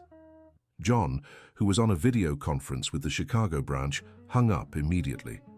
"What kind of insinuation?" "They say it's impossible for a company to grow so fast without political godfathers, and they're questioning how you managed to clear your name so easily after 15 years. Richard felt his stomach turn to ice. After 20 years of building a solid reputation, one poorly founded report could destroy everything. Who is behind this report? It seems it was Maurice Castle. He gave an interview saying he always suspected irregularities in our company. John shook his head, tired. "That man will never stop trying to harm us. What do we do now?" "The same thing we've always done," Richard answered firmly. "We show all our documentation and prove we are transparent." Dr. Franklin was immediately contacted to organize the legal defense. He gathered all the company's documentation from the last 20 years. "You are lucky," he said after reviewing everything. "You are one of the most transparent companies I have ever seen. Every single dollar spent is documented." "But what about public opinion?" John worried. "People might believe the accusations, even if they're false." "That's why we're going to be proactive. We will voluntarily release all our accounting and invite independent auditors to review everything." The strategy worked partially. Auditors confirmed the company's total transparency, but some clients got nervous and cancelled contracts. "We've lost 200 contracts just this week," Helen reported in an emergency meeting. "These are families who are counting on us," John said, concerned. "And employees who depend on these projects to keep their jobs," Richard added. Beth suggested a public awareness campaign. "Let's make videos showing our developments, interviewing residents, explaining our processes." "Will it work?" "I don't know, but we have to try. Our reputation is our greatest asset." The campaign was launched on the company's social media. Residents of the developments recorded spontaneous testimonials defending the quality of the apartments and the seriousness of the company. "Harrison and Davis changed my life," said Caitlin, William's daughter, in her testimony. "I've lived in the same apartment for 15 years, never had a single problem. I was an unemployed construction worker when they hired me," shared an employee from Boston. "Today, I'm a foreman and own my own home." "This company saved our family," testified a resident from Portland. "We pay an installment smaller than rent and live with dignity." The videos went viral on social media, showing the real impact the company had on people's lives. The wave of support was greater than the initial accusations. Maurice Castle, seeing that his strategy had failed again, tried one last move. He financed a private audit to review Harrison and Davis's contracts with the government. "They're going to spend a fortune trying to find irregularities that don't exist," Dr. Franklin commented. "Let them spend," John replied. "The truth always comes out in the end." The audit took 6 months and cost Maurice nearly $1 million out of his own pocket. The result was a 300-page report confirming that Harrison and Davis operated in complete compliance with the law. Maurice lost money and credibility, Dr. Franklin informed, and he was also sued for misuse of public data for corporate harassment. "And us? You came out stronger. The technical report proved you are a benchmark for transparency." After this final victory over Maurice, the company experienced its most prosperous years. New contracts came not only from the private sector, but from international organizations that wanted to replicate the American model. John, now 68 years old, decided to dedicate himself more to training new professionals. He created a technical school within the company itself, where young people from underprivileged communities learned construction trades. "Professor John," a student asked, "how did you manage to build all this?" "I didn't build it alone. We built it as a team, as a family." "But you were homeless, right? How did you get off the streets?" John smiled. This question came up in every class. "I got off because I never stopped believing I deserved better, and because I found people who gave me opportunities." Can anyone achieve this? Anyone, as long as they don't give up on themselves and are willing to work hard. "Professor, what was the happiest day of your life?" John thought about the question. There were many options. The day he reunited with Leslie, the birth of his grandchildren, his marriage to Susan, his graduation in business administration. "It wasn't a specific day," he answered. "It was realizing I had a family that loved me, even after 15 years of absence." "And the saddest day?" "The day I was unfairly fired and thought I had lost everything forever." "Did you ever think about giving up on life?" John looked at the young, attentive faces around him. He knew some of them were going through similar hardships. "Yes, I did, several times. But I always remembered that as long as we are alive, there is a chance for change, and that giving up is the only guaranteed way not to succeed." A student raised his hand. "Professor, what is the secret to not giving up?" "The secret is to remember that our worst experiences can become our greatest strengths. I only managed to help so many people because I understood firsthand what it means to need help." Richard, who had entered the room during the lesson, was moved hearing John share his wisdom with the young people. After class, they walked together through the company complex. It was a campus that included offices, a technical school, a community center, and even a small medical clinic for employees and residents. "John, do you remember when we dreamed of having our own office?" "I do. We thought a 10-square-meter office would be the height of success, and now we have a 20,000-square-meter campus. It's funny how our dreams grow along with our ability to achieve them." They arrived at the Anthony Harrison Miller Memorial, which had been created at the center of the campus. It was a peaceful garden with benches where employees could rest and reflect. "Richard, can I confess something?" "Always. Sometimes I talk to your father here at the memorial." "What do you talk about?" "About the company's important decisions. I ask what he would do in my place." "And do you hear answers?" "I hear them through your voice and Ms. Evelyn's voice. You both carry so much of him." "John, you know you talk to him too, right?" "How so?" "When you teach the young people, when you help someone in need, when you make decisions thinking about everyone's good. It's as if he is speaking through you." That afternoon they received a visit neither of them expected. It was Charles Davis, the same one who had stolen the parts from the workshop 20 years earlier. "John, Richard, may I speak with you both?" "Of course, Charles, how are you?" "Much better than the last time we saw each other. I created a program to help people with gambling addiction, remember?" "We remember. How is it going?" "Very well. We've already helped over 1,000 people recover, but that's not what I came to tell you." Charles seemed nervous, fidgeting with his hands as he spoke. "I came because I discovered something important about the passing of your father, Mr. Richard." Richard and John exchanged glances, tense. What did you discover?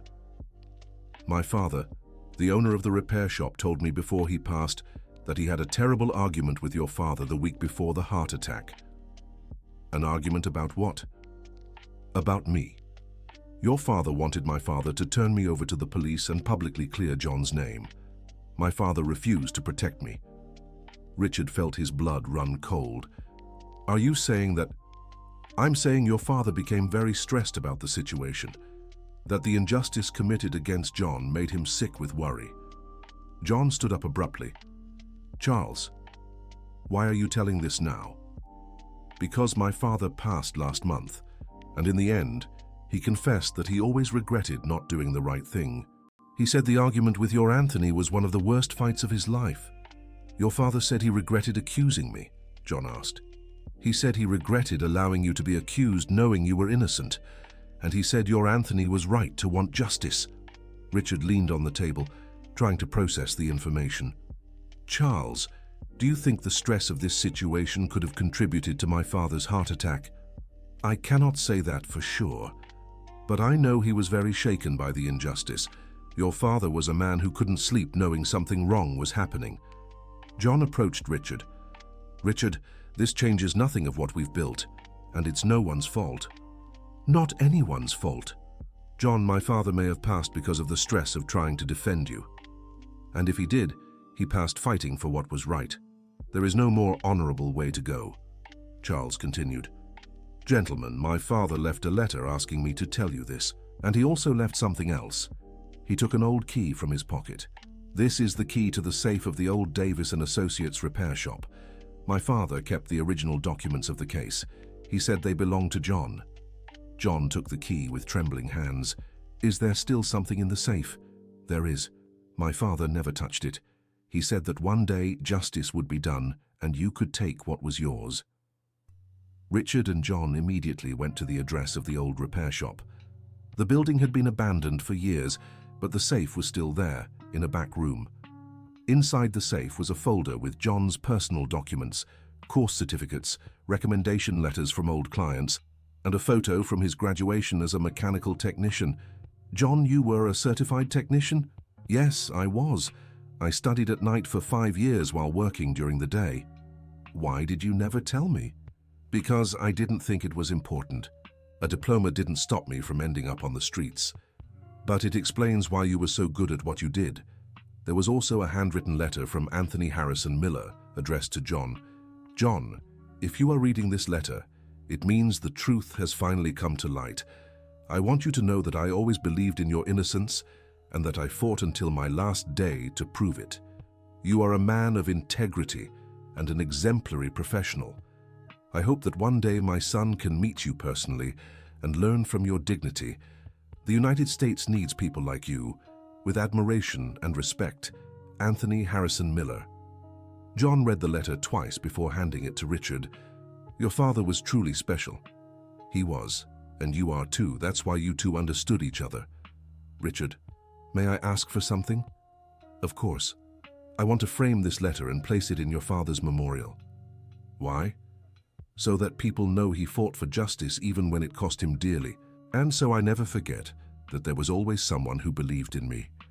The memorial was expanded with a new section dedicated to Anthony's values.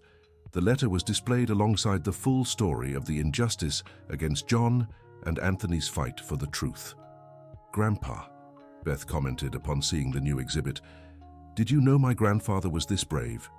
I knew he was honest, but I never imagined he'd have the courage to confront business partners over an employee from another company. What does that teach you about him?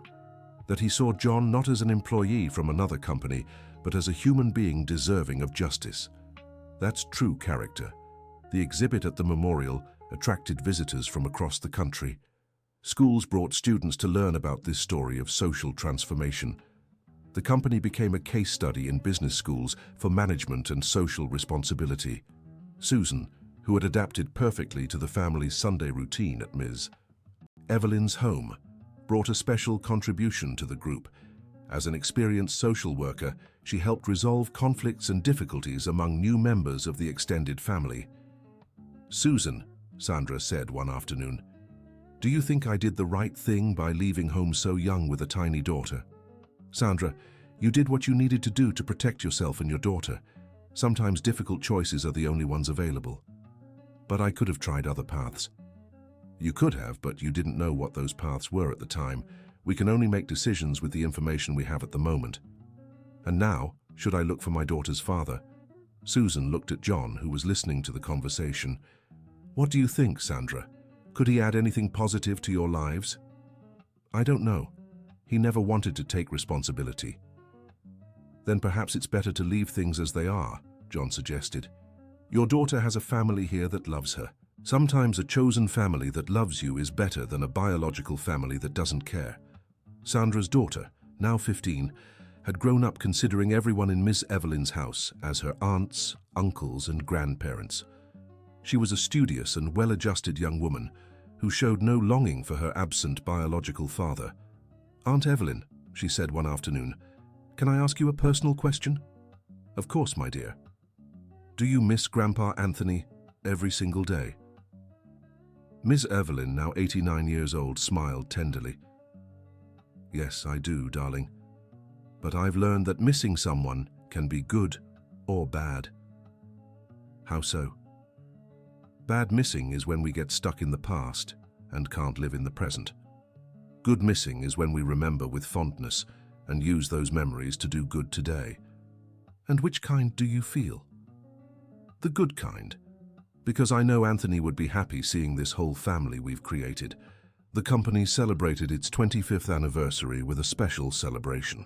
A documentary was made about the story of Richard and John, directed by an independent filmmaker who had lived in one of the company's first developments. Gentlemen, the director explained, I want to show how an unlikely friendship can transform not just two lives but an entire community. The documentary was shown at film festivals and later in theaters and on television. It won several awards and generated even more international interest in the company's work. John, Richard remarked after a screening, do you realize our story has become an inspiration for millions of people? I do, and that brings responsibility. What kind of responsibility? The responsibility to continue being a positive example. People are watching us, expecting us to uphold our values. Do you feel pressure from that? No, I feel gratitude, because it means our message is reaching the people who need to hear it. That same year, John received an unexpected proposal. New York University wanted to create a chair in corporate social responsibility and invited him to be the first full professor. John, you who didn't even have a high school education 20 years ago are now being invited to teach at NYU, Richard joked. It's surreal, but at the same time it makes sense. How does it make sense? Who better to teach about social transformation than someone who has personally experienced social exclusion? Are you going to accept? Only if you agree to be a guest professor too. It doesn't make sense for me to be there without you. The chair was a success. John and Richard developed a practical course where students worked on real company projects. It was a way to train new professionals already aligned with the philosophy of social responsibility. Professor John, a student asked, do you think every company should have social responsibility? I think every company already has social responsibility, whether they want to or not. The question is whether that responsibility is positive or negative. How so? Every company affects the community where it operates. It can affect it in a good way, by generating jobs and development, or in a bad way, by exploiting people and resources. And how do we know if we're doing well? It's simple, Richard replied. They ask themselves, does our company leave the community better or worse? And if the answer is worse, then it's time to change, John concluded. The students in the chair developed innovative projects. Some created their own social enterprises after graduating. Others went to work for non-governmental organizations. Several joined Harrison and Davis itself. You are creating a new generation of conscious entrepreneurs, commented the university president. We are planting seeds, John replied, and good seeds always bear good fruit. The university program brought an unexpected discovery. During research on family business histories, a student named Fernanda found documents connecting several New York families to the businesses of Anthony Harrison Miller. Professor Richard, Fernanda presented her research. Your father helped many more people than you imagined. How so?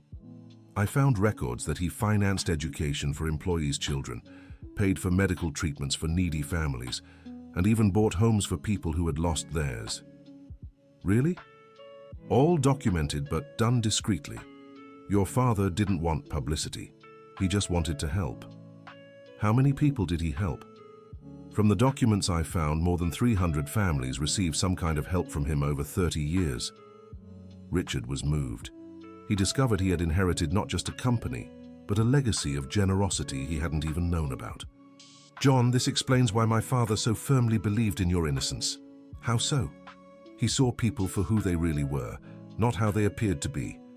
That's why he knew you would never steal anything. The discovery motivated Richard and John to create a social impact tracking program. They wanted to document all the lives the company had touched over the years. We want to know not just how many homes we've built, Richard explained to the team, but how those homes changed the families' lives. The survey took a year and revealed impressive data. The company had directly or indirectly contributed to 15,000 children who were able to study in better conditions because they lived in decent apartments, 8,000 adults who got jobs through training programs, 3,000 families who moved out of the poverty line after moving into the developments, 500 people who opened their own small businesses after receiving training. These numbers show that every apartment we build creates waves of transformation that go far beyond the family living in it, Beth analyzed. It's the multiplier effect of good, John commented. When you improve the life of one family, they improve the lives of other families around them. The data was compiled in a report that became a reference for other companies in the sector. It showed that social responsibility wasn't just an ethical matter, but also a sustainable business strategy. On the company's 30th anniversary, there were simultaneous celebrations in all the cities where they operated. The main party took place in New York City at Madison Square Garden with over 10,000 people. 30 years, John said in the opening speech, and it feels like just yesterday that Richard came running down Fifth Avenue looking for someone to fix his motorcycle. The audience laughed because the story was already known to everyone. But today I want to talk about something we've learned in these 30 years, John continued. That real transformation happens slowly, one person at a time, one family at a time. And that the most important thing isn't the speed of growth, Richard added, but the solidity of the values that support that growth. Ms. Evelyn, now 94 years old, participated via video conference from home. Her health was more fragile, but her mind remained lucid and her heart full of love. My children, she said from the screen, at 94 years old, I can say with certainty that you fulfilled the dream of a lifetime. What dream, Grandma Evelyn? Peter asked. He was now the company's innovation director. The dream of seeing a united family doing good for other families. Anthony always wanted this, and you made it a reality. Are you proud of what we've built? I'm the proudest in the world, but mostly I'm proud of the people you've become. After the party, Richard, John, Susan, and Mary stayed talking late into the night in the office. John, Mary said, can I ask a question I've always wanted to ask? Of course. Deep in your heart, do you hold any resentment toward those who wronged you? John thought carefully before answering. Mary, I spent many years holding on to resentment, and I discovered that it only harmed me even more. How did you manage to forgive? By realizing that forgiving doesn't mean agreeing with what they did. It means freeing my heart to love again. Was it difficult? Very difficult. But each day I chose to forgive. Instead of holding on to anger, I felt a little lighter. Susan hugged her husband. That's why I fell in love with him, she said. John has the purest heart I've ever known. And you, Richard? Mary asked. Did you manage to forgive Maurice Castle for all the persecution? I did. In fact, I'm thinking of offering him a job. John, Susan, and Mary looked at Richard in surprise. A job for Maurice? John asked. After everything. He lost everything trying to destroy us. Now he's bankrupt, and his reputation is ruined. Maybe it's time to show that our values are real. Richard, Susan pondered. Do you think he's changed? That he'd accept help from those he tried to harm? I don't know. But if we don't offer, we'll never know. And if he truly needs a second chance, who are we to deny it? John smiled. Your father would be proud to hear that. Anthony always believed in second chances. Then it's decided. Tomorrow I'll look for Maurice. Richard found Maurice in the law office where he was trying to negotiate his debts. He was a broken man, very different from the arrogant businessman of a few years earlier. Richard, what are you doing here? I came to talk to you. If you're here to rub in my face that you won and I lost, you can save it. That's not it. I came to offer you a job. Maurice let out a bitter laugh. Are you mocking me? I'm serious. Our company needs someone experienced to manage the expansion in the interior. You know the market. Why would you do that? Because I believe everyone deserves a second chance, including you. Maurice stayed silent for several minutes. Richard, I tried to destroy your company for years. Why on earth would you help me? Because I discovered that holding grudges only hurts the one who holds them, and because John taught me that forgiveness is the first step toward any real transformation. And if I accept and try to harm you again, then you'll lose the only chance you still have to rebuild your life. What exactly would my position be? Regional supervisor for the cities of Riverside, Arlington, and San Carlos. You know that region well. And what would my salary be? Enough for you to rebuild your dignity and support your family. Maurice accepted the proposal, but with reservations. Richard, I accept, but I want to make it clear that I'm doing this out of necessity, not gratitude. I understand, and I want to make it clear that I'm offering this because I believe in second chances, not out of pity. Can I start on Monday? You may. When Richard told the team about hiring Maurice, there were mixed reactions. Dad, Beth questioned, are you sure about this? Maurice pursued us for years. I'm sure it's the right thing to do. As for the rest, we'll take it day by day. Helen was worried. What if he uses internal access to harm us again? We'll monitor him closely, John reassured. But everyone deserves a chance to prove they can change. Maurice started working the following Monday. In the first month, he kept a low profile and was professional. He really knew the regional market well and brought valuable contacts to the company. How is Maurice doing? John asked Helen after 6 weeks. Surprisingly well. He's competent and has shown loyalty. I think he's really changed. Or he's pretending very well, Beth commented, still suspicious. Beth, Richard said, let's give it time. If he's truly changed, great. If not, he'll soon reveal himself. 3 months later, Maurice came to the main office for a regional supervisors meeting. It was the first time he and John had met in person since the days of their corporate war. John, Maurice approached after the meeting.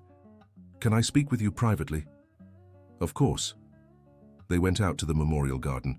John, I want to apologize for what I did all those years. Maurice, that's in the past. No, let me speak.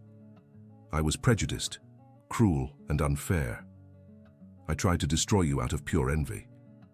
Envy of what? That you managed to do what I never could. Build a company that people truly respect and admire. John observed Maurice's face. There was sincerity in his voice and eyes. Maurice, we all make mistakes. What's important is to learn from them. How can you forgive me so easily? It wasn't easy. It was a choice I made every day for years, to choose forgiveness instead of holding on to anger. And did it work? It worked. It freed me to be happy again. Maurice worked with dedication for 2 years. His area became one of the company's most productive. He had truly changed, motivated by the second chance he'd received. Richard, he said in a meeting, I have a confession to make. What confession? During these 2 years, I've learned more about ethical management than in 30 years of my career. You taught me that it's possible to grow without stepping on others. And what do you plan to do with this learning? I want to stay with the company, not as a favor, but as part of the team, proving every day that I deserve to be here. Maurice, John said, you've already proven it. And more importantly, have you forgiven yourself for what you did in the past? I'm learning. It's harder to forgive yourself than to forgive others. That's true, but it's necessary. Excessive guilt prevents us from doing good in the present. Maurice's transformation became another powerful example in the company's philosophy. It showed that even people who make serious mistakes can redeem themselves when given proper opportunity and guidance. During a university lecture, a student asked a challenging question. "Professor John, don't you think it's too risky to hire people with questionable pasts?" "Risky how?" John replied. "These people might repeat past mistakes." "They might, but they might also become great examples of overcoming. The question is, would you rather live in a society that punishes forever or in a society that offers chances for redemption? But how do you know who to trust?"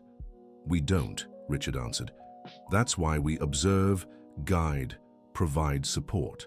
And most importantly, we create an environment where it's easier to do right than to do wrong. And if someone still disappoints us? Then we learn from the mistake and keep believing in the next people," John concluded. Because giving up on believing in people would be giving up on humanity. The company was approaching its 40th year when Ms. Evelyn, at 97, began showing signs of increasing frailty. She still participated in family Sundays, but could no longer receive all the temporary residents as before. "Grandma Evelyn," Peter asked one afternoon, "are you afraid of anything?" "Not fear, my grandson. Concern." "Concern about what?" "About you all. Whether you'll stay united after I'm gone." "Of course we'll stay together," Maria assured. "You taught us that family is forever." "I didn't teach," Ms. Evelyn corrected. "You learned on your own. I just offered the house." "You offered much more than a house," John said. "You offered unconditional love." "John, can I ask something?" "Anything." "When I'm gone, keep taking care of this house as if it were yours, so there's always a place where people can start over. Ms. Evelyn, you'll be with us for many more years." "Maybe yes, maybe no, but I want everything organized." "What do you want us to do?" "Turn this house into an official foundation, a temporary home for people who need support to rebuild their lives." Ms. Evelyn's idea was implemented immediately. The house became headquarters for the Evelyn Harrison Foundation, specializing in temporary shelter and social reintegration. "This way," she explained, "even when I'm gone, the house will continue fulfilling its purpose of sheltering those in need." Constance, now 85, was appointed foundation coordinator. Oscar continued as receptionist and advisor. Sandra took over the social assistance area. "Ms. Evelyn," Constance said, "you created something that will last forever." "I didn't create anything, I just opened my heart." "You all created this beautiful family." The Evelyn Harrison Foundation was inaugurated in an emotional ceremony. Dozens of people who had been temporarily hosted over the years attended to give thanks. "This house changed my life," testified Derek, now married with 2 children. "It gave me family when I had none." "It taught me there are good people in the world," said Sandra, "and that it's worth believing in human kindness." "It showed me age isn't a barrier to starting over," shared Charles, who now had a furniture store chain. Ms. Evelyn, seated in a special armchair in the garden, listened to each testimony with tears of joy. "Anthony," she whispered, "are you seeing this? We did exactly what we dreamed." John approached and knelt beside the armchair. "Ms. Evelyn, you saved my life when you welcomed me into this house." "Nonsense, John. You saved all our lives with your kindness and wisdom. You're my mother in heart. And you're my son in heart, along with Richard." Richard also approached. "Mom, thank you for teaching me that true family is built with love, not just blood. Thank you for giving meaning to the last years of my life. They were supposed to be years of loneliness, but you turned them into the happiest of my existence." The week after the foundation's inauguration, Miss Evelyn had a fall at home. She was hospitalized, and despite the best medical care, the doctors informed her condition was irreversible. Her body, at 97 years old, was simply tired. "Doctor," Richard asked, "how long does she have?" "It's hard to say. It could be days or weeks, but she's not suffering. It's a natural process of aging." The news devastated the entire extended family. For 15 years, Ms. Evelyn had been the center that kept everyone united. Without her, no one knew what it would be like. "John," Leslie asked, What are we going to do without Grandma Evelyn? We'll keep doing what she taught us to do, take care of each other. But she was always the one who organized everything, who knew what everyone needed. Then now it's our turn to learn to organize and care for. She prepared us for this all these years. Ms. Evelyn spent her last days at home, surrounded by everyone she loved. Richard set up a hospital bed in the living room so she could continue participating in family life. Grandma, Maria, now a certified psychologist, asked, "Do you have any regrets in life?" "Just one, dear." "What is it?" "Not having met you all sooner, especially John and Susan." "Why?" "Because I learned that family love can happen at any age. It doesn't have to start at birth." Peter approached the bed. "Grandma, what do you want us to do when we grow up?" "That you keep believing in people. Even when they disappoint you, even when you doubt, keep believing." "Why?" "Because a person someone believes in always has a chance to change. But a person no one believes in has no chance at all." John held Miss Evelyn's hand. "Miss Evelyn, thank you for being my mother when I needed it most. Thank you for being my son when I was alone. Don't you want us to do anything special after I'm gone?" she completed with a smile. "Just one thing." "What?" "That you all gather here every Sunday like you always have. So this house stays alive and full of love. We promise," Richard said. "This house will always be the heart of our family. And John, take good care of Susan. She's an angel who appeared in your life." "I'll take care of her, Miss Evelyn, like you took care of all of us." Miss Evelyn passed on a Sunday morning, sleeping peacefully while the whole family was gathered around her. Her last breath was accompanied by a smile, as if she were going to meet Anthony after many years of longing. The wake lasted 3 days and was a parade of people giving thanks for Miss Evelyn's life.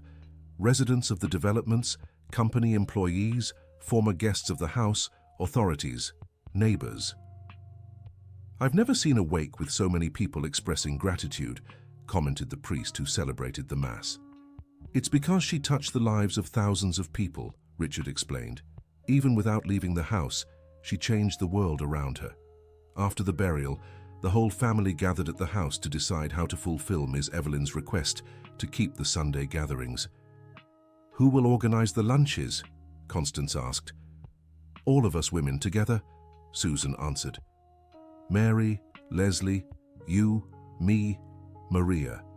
Each one brings something." "And the temporary housing?" "It continues running," John decided. "The Evelyn Harrison Foundation will maintain exactly the same purposes." "Do you think we can keep the same family atmosphere without her?" "We'll find out," Richard said. "But I'm sure she prepared us well to continue without her physical presence."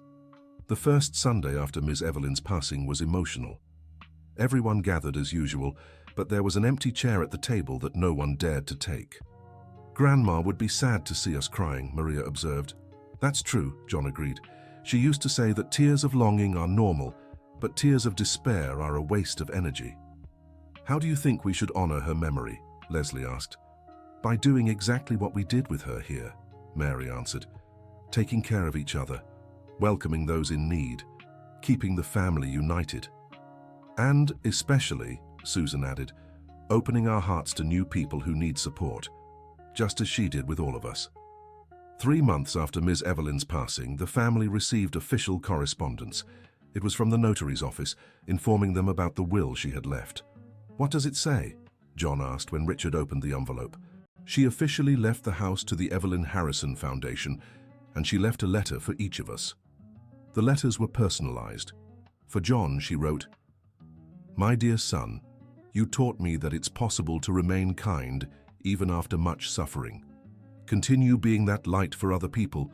The house is yours forever. Take care of it with the same affection you took care of me. With all my love, your mother, Evelyn."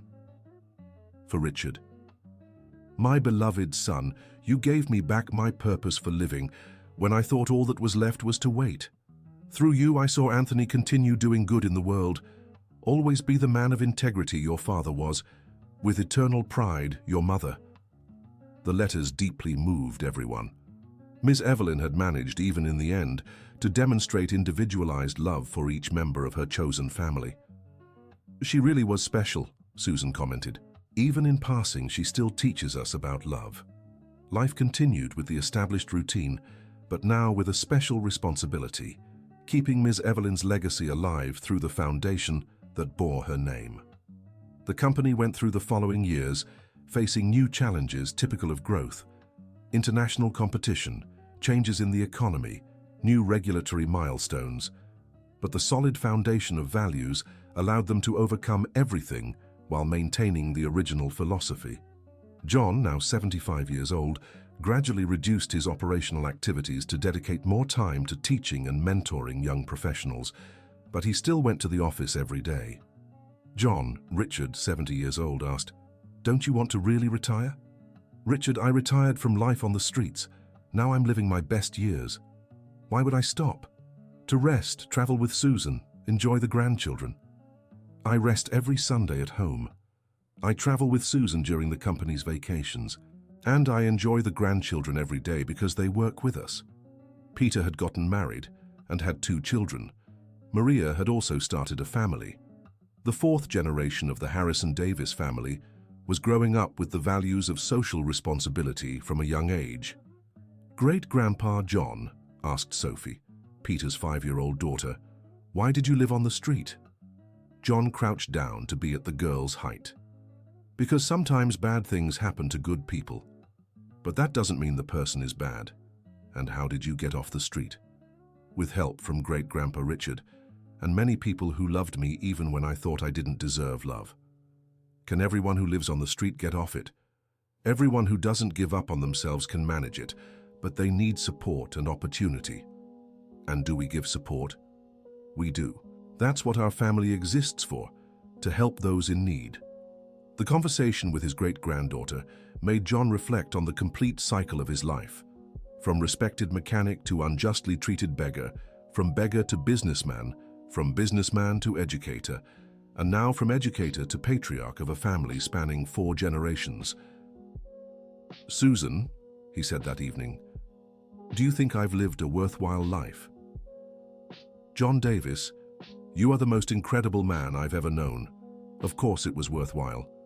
Even with those 15 years lost on the streets, especially because of those 15 years, they taught you a compassion you never would have learned any other way. Do you think I helped a lot of people? You transformed the lives of thousands of people, but more importantly, you taught those people how to transform the lives of others. Is that the greatest legacy someone can leave? It's the only legacy that truly matters." The company celebrated its 40th anniversary with a mega party that lasted an entire week. There were simultaneous events in all the cities where they operated: musical shows, historical exhibitions, social entrepreneurship fairs.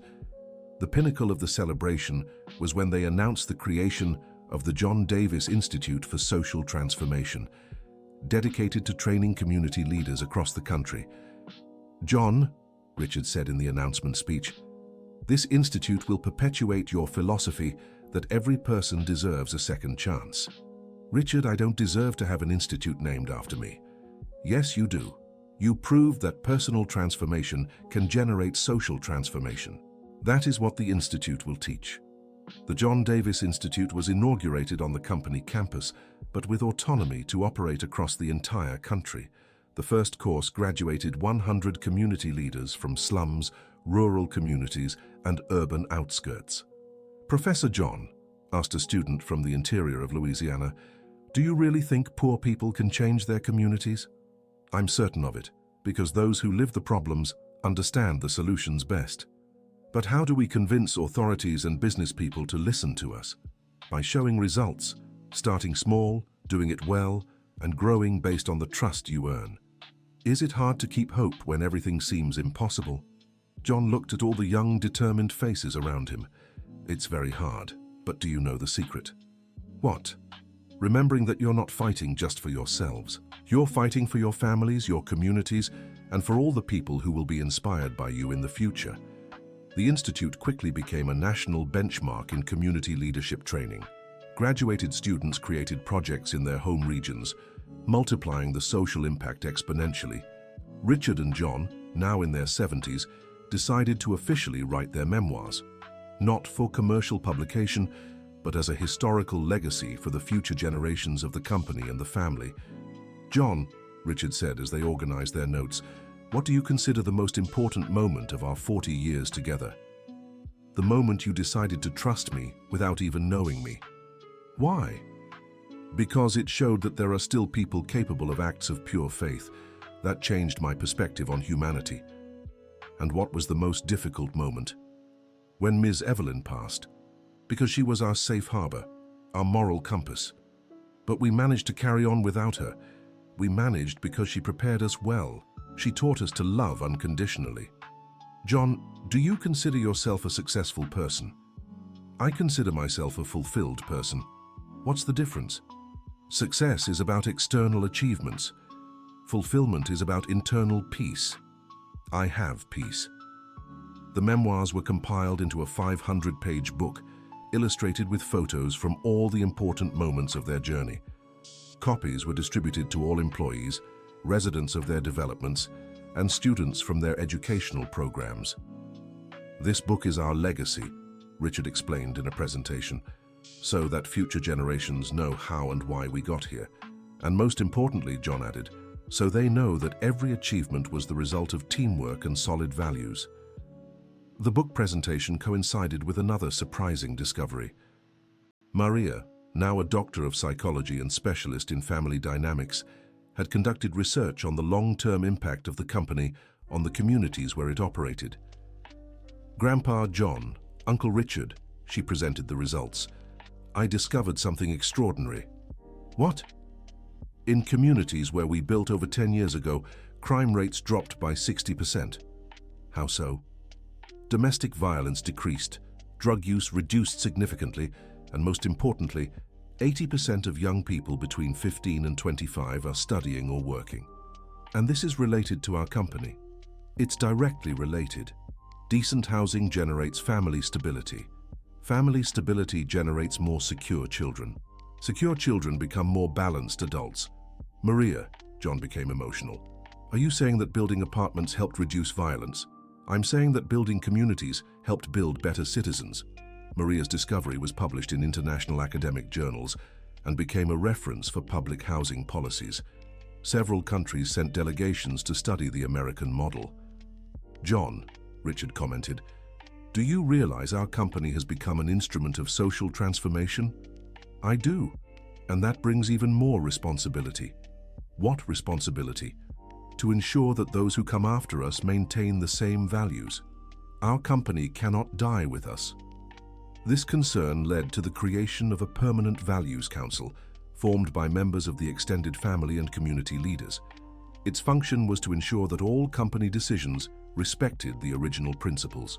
"This way," Richard explained, "even when we're no longer here to guide, the company will continue on the right path." The council was jointly chaired by Peter and Maria, representing the new generation, but it also included Constance, Oscar, Helen, Dr. Franklin, and other veterans who had participated in building the organizational values. "We want to ensure," John said at the council's first meeting, "that our company never loses itself in pursuit of easy profit or irresponsible growth." "How will we do that?" Peter asked. "By establishing clear criteria for all important decisions, always asking, will this benefit the people we serve? Is this aligned with our original values?" The company entered its 5th decade of existence stronger than ever. It had become a global reference in sustainable social housing and developed a model that was being replicated in 23 countries. John, at 80 years old, remained active as a senior consultant and professor emeritus at the institute that bore his name. His health was good, but he had begun delegating more responsibilities to dedicate himself to what he loved most, talking with people who needed guidance. "John," a young former homeless man asked during a session, "how do you manage to maintain hope every day?" "By remembering where I came from and seeing where I've arrived. If it was possible for me, it's possible for anyone." "But you're special." "I'm not special. I'm an ordinary person who was lucky to find other good people along the way." "Luck?" "Maybe it's not luck. Maybe it's the law of life. When we're truly willing to change, the universe conspires to help us." Richard, also 80 years old, had taken on the role of honorary president of the company. His main activities were motivational speeches and strategic guidance for the board. During one of these speeches at a university in Washington, D.C., a student asked a question that marked him. "Professor Richard, if you could go back in time, would you do anything differently?" "Yes, I would." "What?" "I would have been less arrogant in the first 40 years of my life. I would have paid more attention to the people around me. But if you hadn't been arrogant, maybe you wouldn't have learned the lessons you did." "That's true. Maybe everything happened at the right time." What's your advice for those starting out in business? Don't confuse means with ends. Money is a means. The end should be making a difference in people's lives. And if the money doesn't come? If you're making a real difference in people's lives, the money will come as a consequence. It might take time, but it will come. The company had developed a succession plan that ensured continuity of values even through generational changes. Peter took over as CEO, Maria as social director, and several grandchildren of longtime employees held leadership positions. "Grandpa," Peter said at a family meeting, "you and Uncle Richard can rest easy. We'll keep everything exactly as you built it." "Peter," John replied, "don't keep it exactly the same. Improve where you can, innovate where you need to. Just don't change the fundamental values." "What are those values?" "Respect for people, honesty in business, and commitment to those who need support the most." "And if we face situations you never faced?" "Then you'll create solutions we never created," Richard answered, but always based on the same principles. The conversation about succession made John reflect on his own personal legacy. He had transformed 15 years of suffering into 40 years of service. His life had been a living example that it's never too late to begin again. "Susan," he said one evening, "do you think I managed to make up for the years lost on the streets?" "John, you didn't lose years. You invested years learning things you couldn't learn any other way." "How so?" "Like having real empathy for those who suffer, like valuing every small kindness, like finding strength to continue when everything seems lost." "And were those lessons worth 15 years of suffering?" "They were worth it because they allowed you to help thousands of people going through the same thing. If you hadn't lived through that, you wouldn't be able to understand and guide others as you do." John hugged his wife. "Thank you for helping me see my story in a positive light." "Thank you for letting me be part of that story."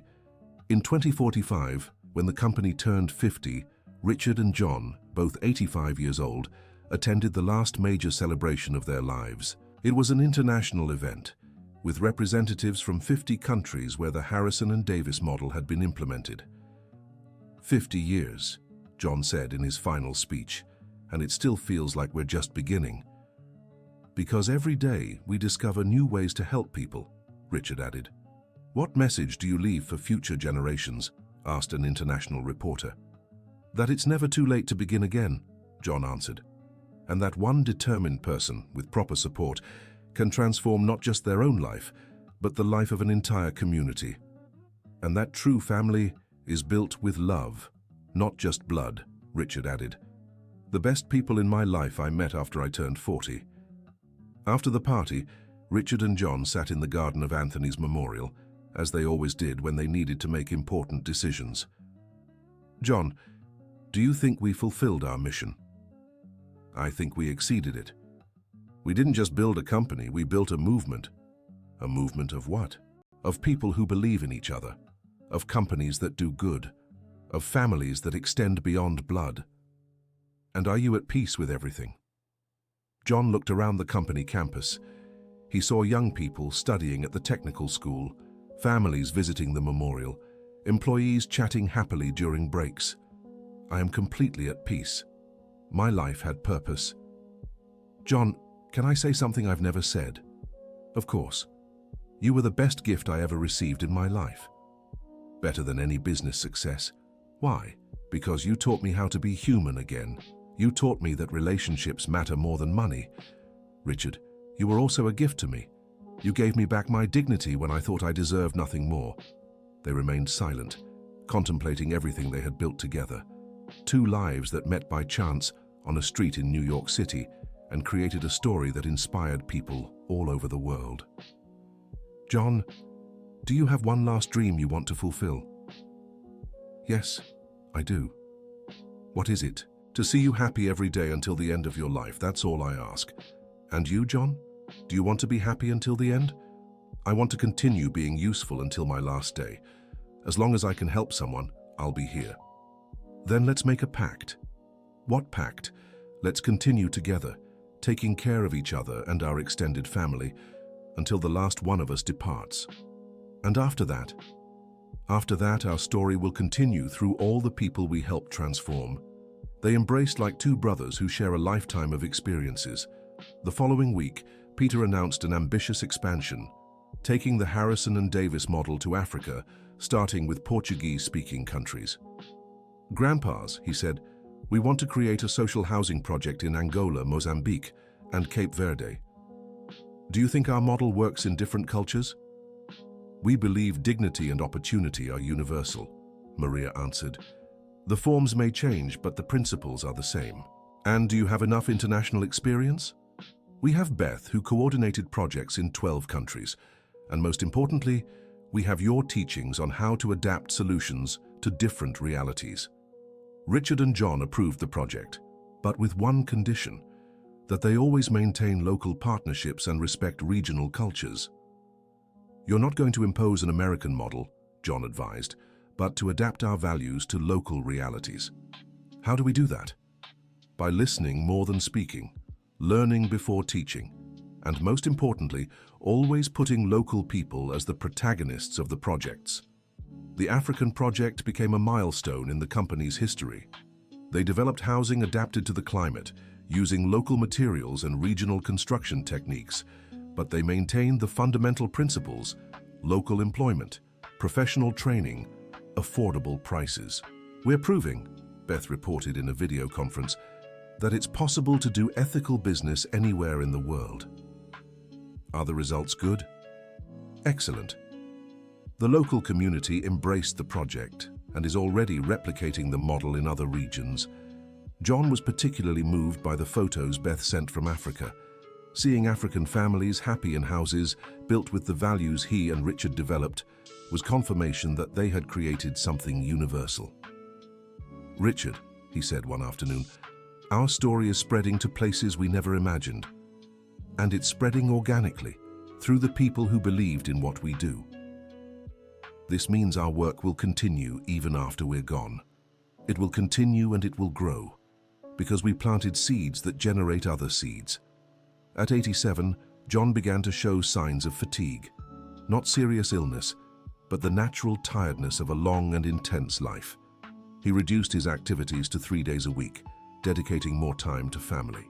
"Susan," he said one afternoon, "I think the time is coming for me to stop working. Do you want to stop? I want to dedicate my final years to enjoying you, the children, grandchildren and great-grandchildren. I've worked my whole life. Now I just want to live for love." "John, you deserve that. You deserve years of peace and pure joy." "Deserve? I think I'm lucky. Many people reach the end of their lives alone and bitter. I'll arrive surrounded by love." John's retirement was celebrated with an intimate party at the Evelyn Harrison Foundation House. Only close family and dearest friends. "John," Richard said during the toast, "thank you for being the best partner, the best friend, and the best brother anyone could have.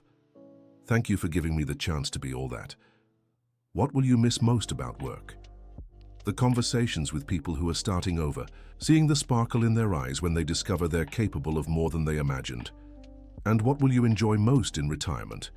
"Waking up every day without rushing, being thankful to be alive, and enjoying every moment with those I love." Susan had planned a special surprise for John. With Leslie's help, she located old colleagues from when he worked at Davis and Associates.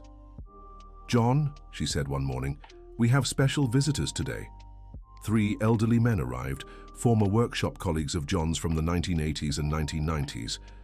"John Davis," shouted one of them, Manuel, "finally we found you." "Manuel? Robert? Claude?" John couldn't believe it. "How are you all?" "We're well, but we've been looking for you for years," Robert explained. "We always knew you were innocent in that theft story." "You knew?" "Of course we knew," Claude said. "You were too honest. Everyone in the workshop knew it was Charles Jr. Then why didn't anyone defend me back then?" Because we were afraid of losing our jobs, Manuel admitted, ashamed. We were cowards. And we've regretted it every day since, Robert added.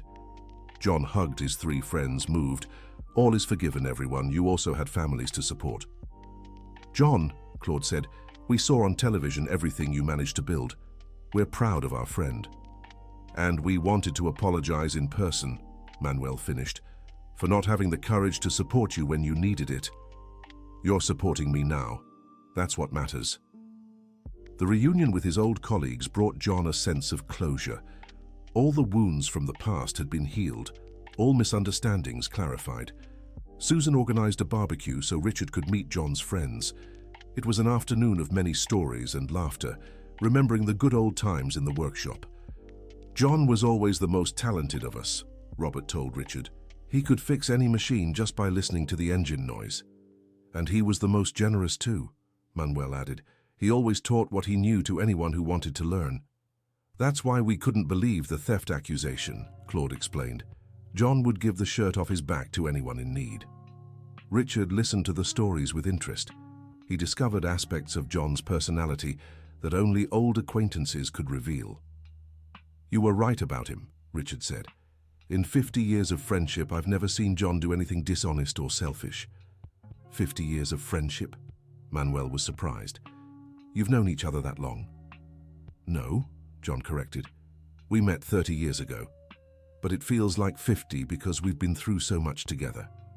The years passed peacefully. John and Susan traveled across the United States, visiting all the cities where the company had operated. It was a kind of farewell, personally seeing the legacy they had helped build. In every city, John commented to Richard upon returning, we met people who told us how our company changed their lives. And does that make you happy or nostalgic? Happy, because it proves our work had real purpose. John, do you have any regrets about the last 30 years? Just one. What? Not meeting Susan earlier. Imagine the extra years of happiness we could have had. But maybe you weren't ready to meet before. That's true. Sometimes the best things in life come when we're ready to appreciate them. Richard had reached the same conclusion about his own journey.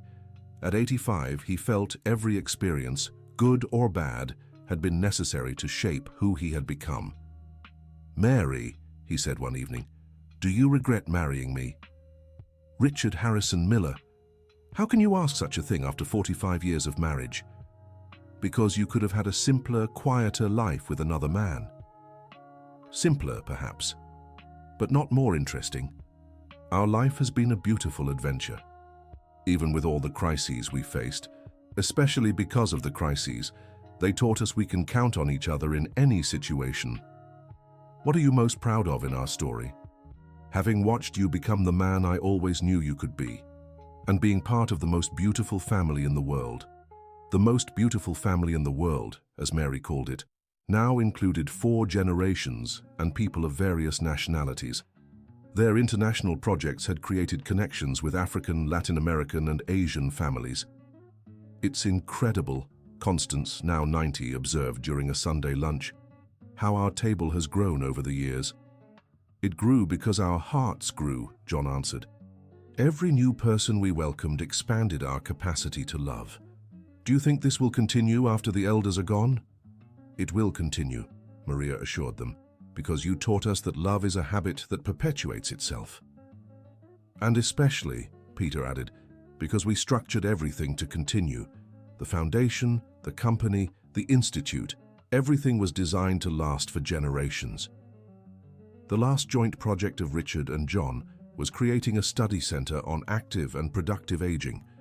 They wanted to show that older people can continue contributing significantly to society. We want to combat age prejudice, Richard explained to the press. Older people have wisdom and experience that shouldn't be wasted. How will the center work? By connecting seniors who want to keep working with organizations that need experience, John explained, and creating projects where the wisdom of age is valued. The center opened with 50 seniors between 60 and 90, all willing to share knowledge and remain active. Among them was Oscar, who became an expert in guiding people who had lost Social Security benefits. Professor Oscar, John joked, Who would have thought you'd become a specialized consultant? Life teaches that we never stop learning and never stop being able to teach. Age is just a number. And wisdom. Wisdom is knowing that every experience, good or bad, can become a lesson for someone. The center became a model for public policies on active aging. Other American states and even foreign countries sent delegations to learn the model. "You've created a quiet revolution," commented an international researcher. "You're changing how society views aging." "We didn't create a revolution," John replied.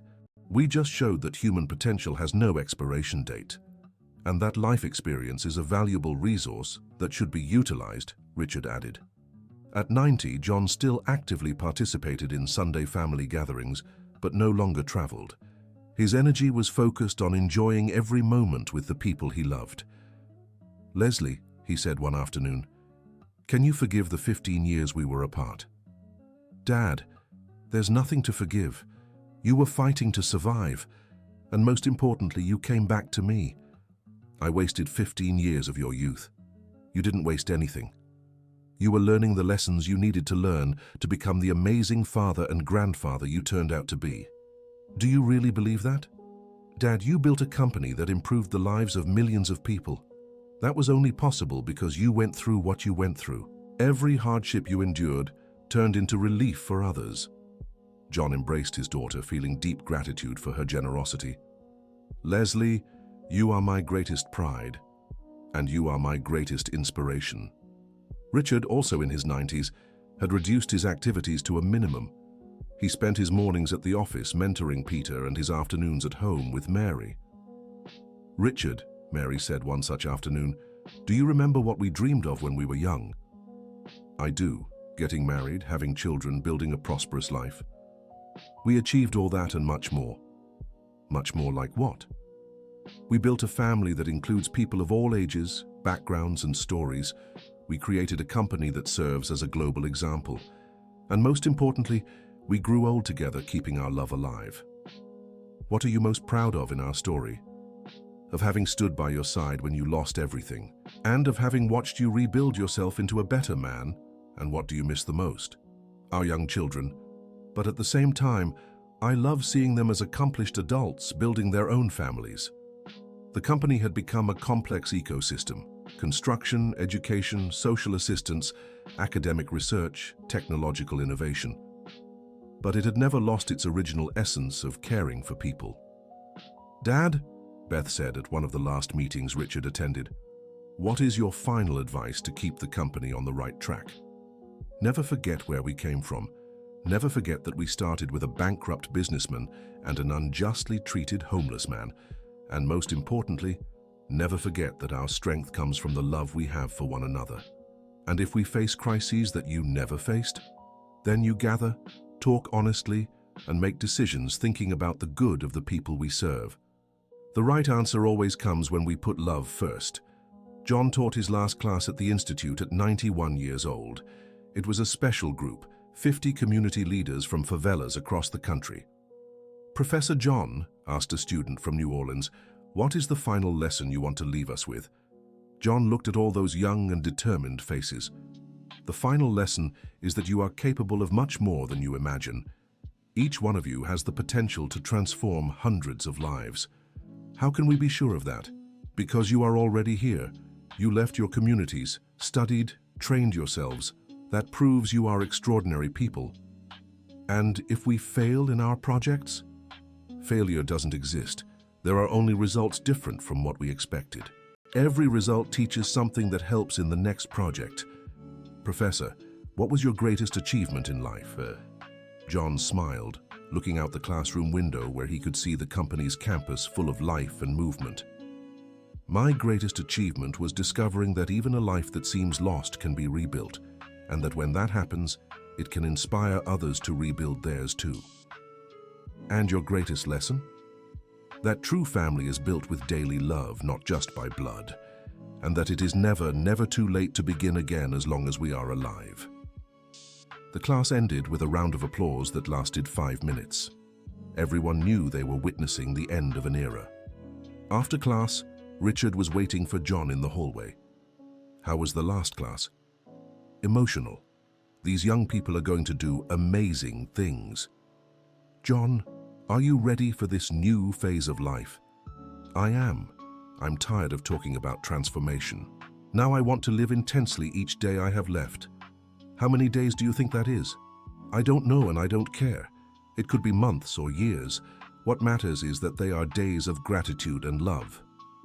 The two friends walked slowly through the campus, observing everything they had built together. Students rushing between classes, staff chatting during breaks, visitors touring the facilities. Richard, do you think our story will inspire people for a long time? I believe so, because it's a true story of transformation and hope.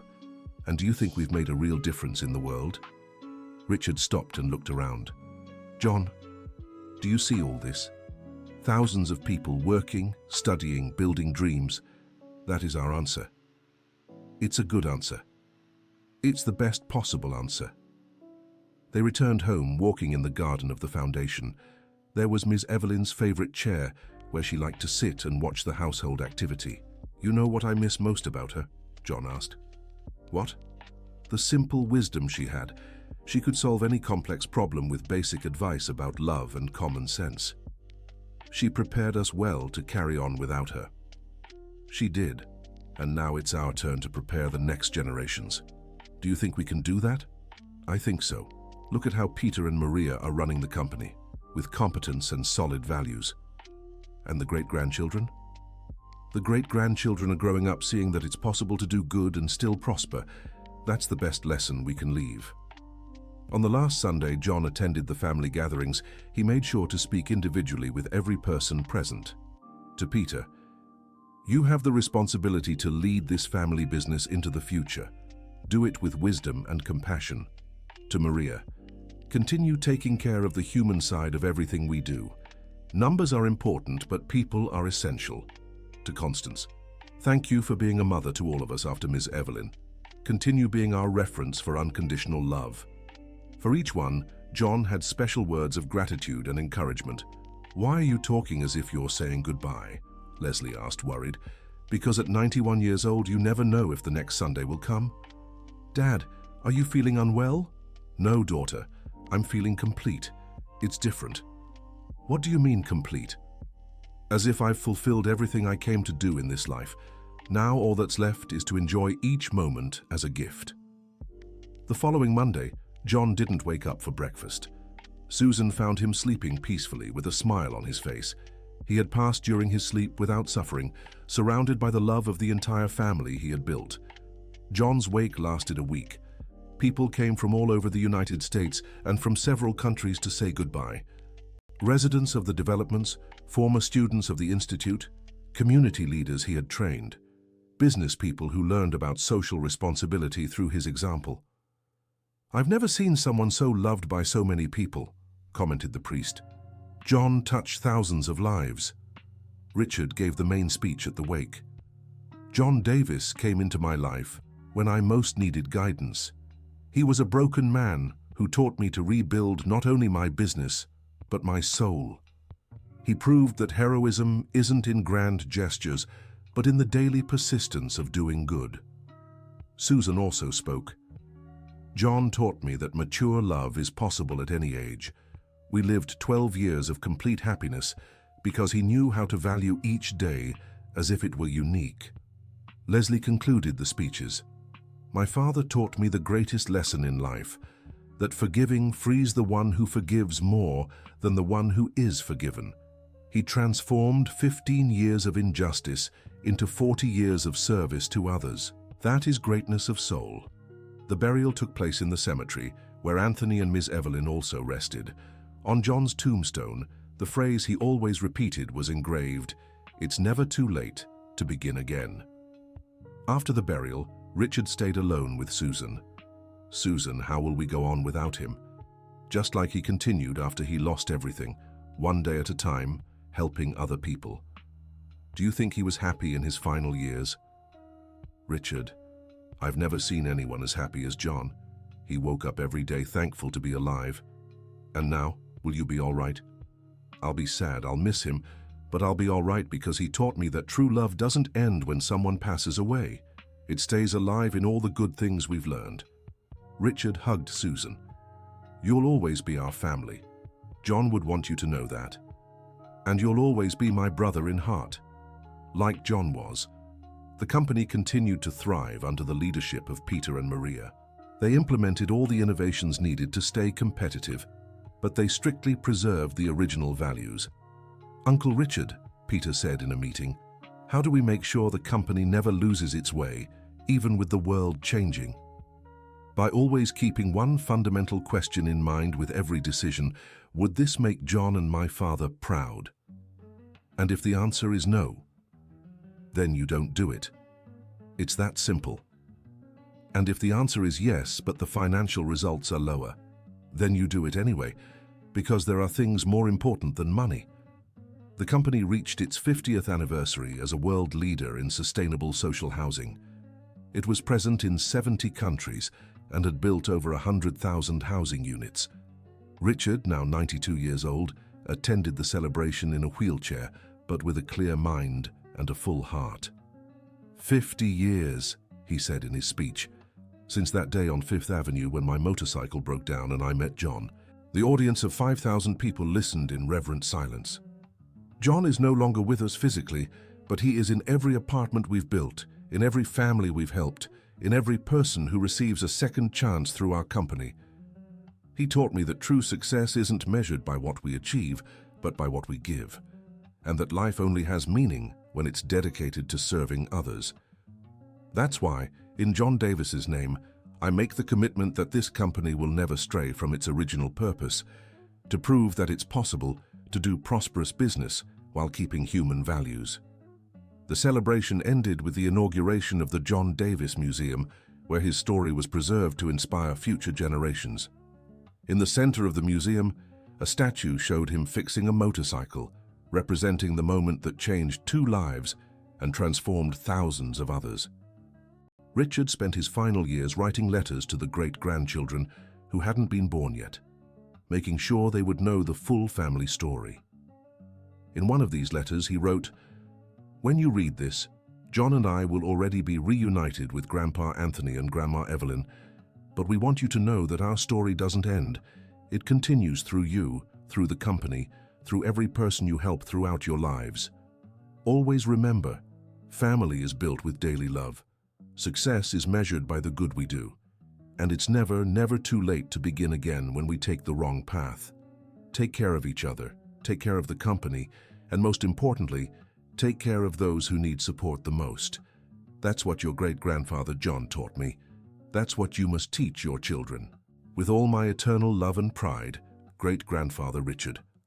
Richard passed away at 95 in the same peaceful way as John, sleeping at home, surrounded by family, with an expression of peace. His wake was similar to John's, thousands of people giving thanks for a life dedicated to the common good. Peter and Maria took over the leadership of the company and the family for good. On the first Sunday without Richard, they gathered at the foundation house to decide how to honor the patriarch's memory. "We'll continue exactly as they taught us," Peter decided. "Sunday meetings, open doors for those in need, and a company focused on people.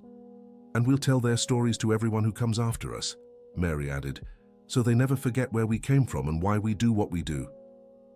Susan, now 87 years old, had become the official guardian of the family's memories.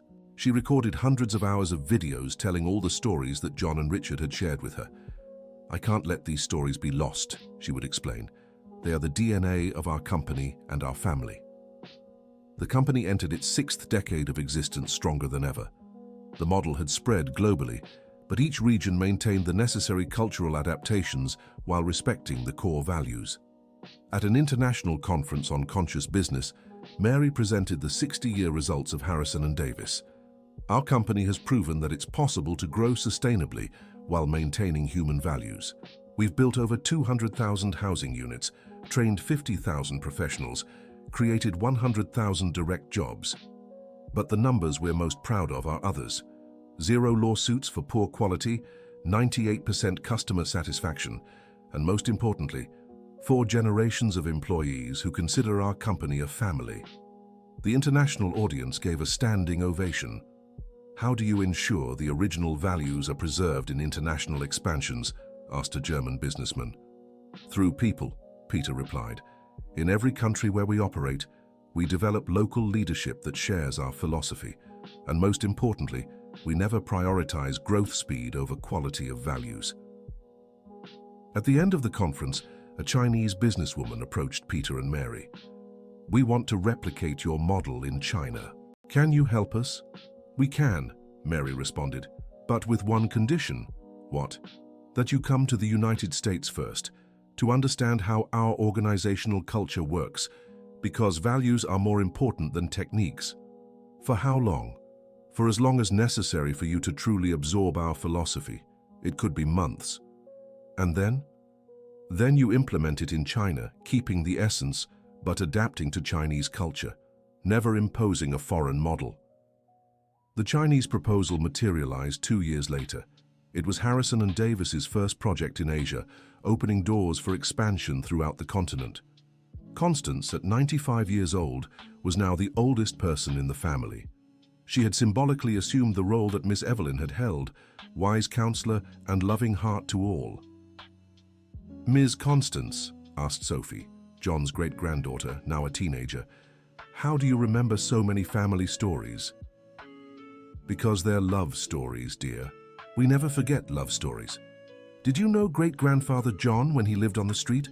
No, I met him later, but he told me how difficult it was and taught me that hardship can be turned into strength. How? By using the pain we feel to understand others' pain. That way our pain becomes compassion. And what is compassion for? To make the world a better place for all people. Sophie grew up hearing these stories and decided to study journalism to continue documenting the family's history. She wanted to ensure that John and Richard's lessons would be preserved for future generations. Grandpa Peter, she said, can I create a documentary about the family's complete history? Of course, but why? Because I think other people can be inspired like I am every day. What inspires you most about our story? That great-grandfather John never stopped believing he deserved something better, and that great-grandfather Richard learned to see beyond appearances. Sophie's documentary became a professional production, with support from the company and testimonies from hundreds of people who had been impacted by the story of John and Richard. It's incredible, Sophie commented during filming, how many people still get emotional talking about them even years after they passed away. It's because they touched people in a genuine way, Susan explained. When someone truly changes our lives, we never forget. The documentary was shown at international festivals and received several awards. More important than the artistic recognition was the social impact. Thousands of people sent messages sharing how the story inspired them to make positive changes in their own lives. The company celebrated 60 years as an established and globally respected institution. But it had never lost its most important characteristic, being a family before being a business. That's what sets our company apart from other multinationals, Peter explained in an interview. We're big, but we've never lost the human touch. How do you maintain that with so many employees? Through clear values and leaders who demonstrate those values every day, and most importantly, always remembering our origin. What origin? Two men who met by chance and decided to trust each other. Everything else came from that initial trust. Maria, now the global director of the social division, had developed innovative programs for integrating refugees and immigrants through housing and work. The lesson from my great-grandfather John applies to anyone, anywhere in the world, she explained at conferences. When we offer real opportunities to people without hope, they transform and transform their communities. The company had become much more than a developer. It was a complete ecosystem for social transformation, construction, education, vocational training, academic research, community development. Great-grandfather John and great-grandfather Richard created a model that works in any culture, Sophie concluded in her presentations. Because it's based on universal values, human dignity, second chances, and unconditional love. Life went on, but something extraordinary happened 5 years after John's passing. Sophie, his great-granddaughter, had become a recognized journalist and was doing a report on the long-term impact of Harrison and Davis in underprivileged communities. During her interviews in San Francisco, where the company had built a large housing complex 10 years earlier, she discovered something surprising. A young social worker named Caroline Davis worked at the local community center. Caroline Davis, Sophie repeated the surname. Are you related to my great-grandfather John Davis? Caroline stopped what she was doing and looked closely at Sophie. John Davis, who worked at Harrison and Davis in New York City? Yes. Did you know him? Caroline began to cry. He was my grandfather. Sophie felt her heart race. Your grandfather? But that's impossible. Great-grandfather John only had one daughter, who is my grandmother Leslie. No, he had a son too, my father, Charles Davis. They lost contact when he started living on the streets. Sophie immediately called Peter in New York City. Grandpa Peter, I discovered something incredible. Great-grandfather John had another son we never knew about. What do you mean?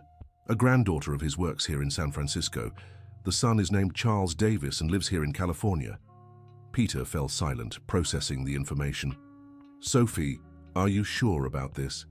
Absolutely. She has photos, documents, and most importantly, she looks just like great-grandfather John in her mannerisms and way of speaking. Peter immediately called Leslie. Leslie, did you know that Daddy had another son? Yes, I did. Charles. But they had a fight when I was little and lost contact. Daddy never talked about him. Why did you never tell us this? Because Daddy would get very sad when we mentioned Charles. We thought it was better not to press the matter. And do you know where Charles is? No. The last news we had was that he had moved to the Northeast 30 years ago. The discovery mobilized the whole family. Peter and Maria traveled to San Francisco to meet Caroline and, through her, locate Charles Davis. Caroline, Peter asked, does your father know that John became a businessman? He doesn't know. He thinks Daddy died on the streets a long time ago. Why does he think that? Because he tried to look for him a few times and never found him. Then he gave up. And you? Why did you never look for the family in New York City? I tried, but Davis is a very common last name. I never managed to locate you. Caroline, Maria said, would your father like to know that John built a company focused on helping people like him? He would like that very much. Daddy always said Grandpa was the kindest person he ever knew. Why did they fight? Because of the theft accusation at the workshop. Daddy was young and didn't understand why Grandpa John didn't defend himself better. They had a terrible argument and Daddy left home angry. And then? Then Daddy regretted it, but he was too proud to go back. And when he finally decided to look, he couldn't find him. Charles Davis was 58 years old and worked as a carpenter in a small town in the interior of California. He was married, had 3 children besides Caroline, and had never fully recovered from the hurt of having lost his father. Daddy, Caroline called him, I need to tell you something very important. What is it, daughter? Grandpa John didn't die on the streets like we thought. What do you mean? Do you have news of him? Daddy, Grandpa became a businessman. He built a huge company that helps poor people all over the United States. Charles was speechless on the other end of the line. Caroline, what kind of story is this? It's true, Daddy. I met his family here in San Francisco. They have a construction company that only builds houses for poor people. And where is he now? Caroline took a deep breath. He passed away 5 years ago, Daddy. But he left behind a huge family and a company that helps thousands of people. Charles broke down in tears. My daughter, are you saying my father managed to get back on his feet and I never knew? Not just get back on his feet. He became one of the most respected people in the country. There's an institute, a foundation, everything in his name. And the family, did you meet them? I did. They are amazing people, and they really want to meet you. Charles quit his job and traveled to New York City the following week. The reunion with Leslie, after 35 years, was emotional. Leslie, my sister, he called out when she opened the door. Charles, my God, Charles. She hugged him, crying. 35 years. How are you? I'm confused. Caroline told me things about our father that I can't believe. All true. Daddy became an extraordinary man. But how? When I looked for him 20 years ago, they told me he was living on the streets. He was, for 15 years. But then he met someone special who changed everything. Leslie told Charles the whole story of John with Richard, the company, the extended family, the social legacy. "You mean our father helped thousands of people?" Charles asked, incredulous. "Thousands. And he always spoke of you fondly, even after the fight." "He spoke of me? He said that one day you would come home, that you just needed time to understand. And did he forgive me for leaving home angry?" "Charles, Daddy forgave even those who accused him unjustly. Do you think he wouldn't forgive his own son?" Peter and Maria organized a special meeting to introduce Charles to the whole family. It was Sunday at the foundation house, and everyone was eager to meet John's long-lost son. "Everyone," Peter announced, "this is a very special week. We found someone we thought was lost forever." Charles entered the room nervously, not knowing how he would be received. "This is Charles Davis, son of our beloved John," Maria introduced. The room fell silent for a few seconds, then erupted in hugs and tears. Constance was the first to embrace him. "My son, John always spoke of you. Did he speak well of me?" "He spoke with longing and hope. He said that one day you would understand that you argued out of love, not hatred." Charles met the entire extended family that Sunday. He was impressed by how many people considered John a father, grandfather, or life role model. "How did my father manage to build such a large family?" he asked Richard.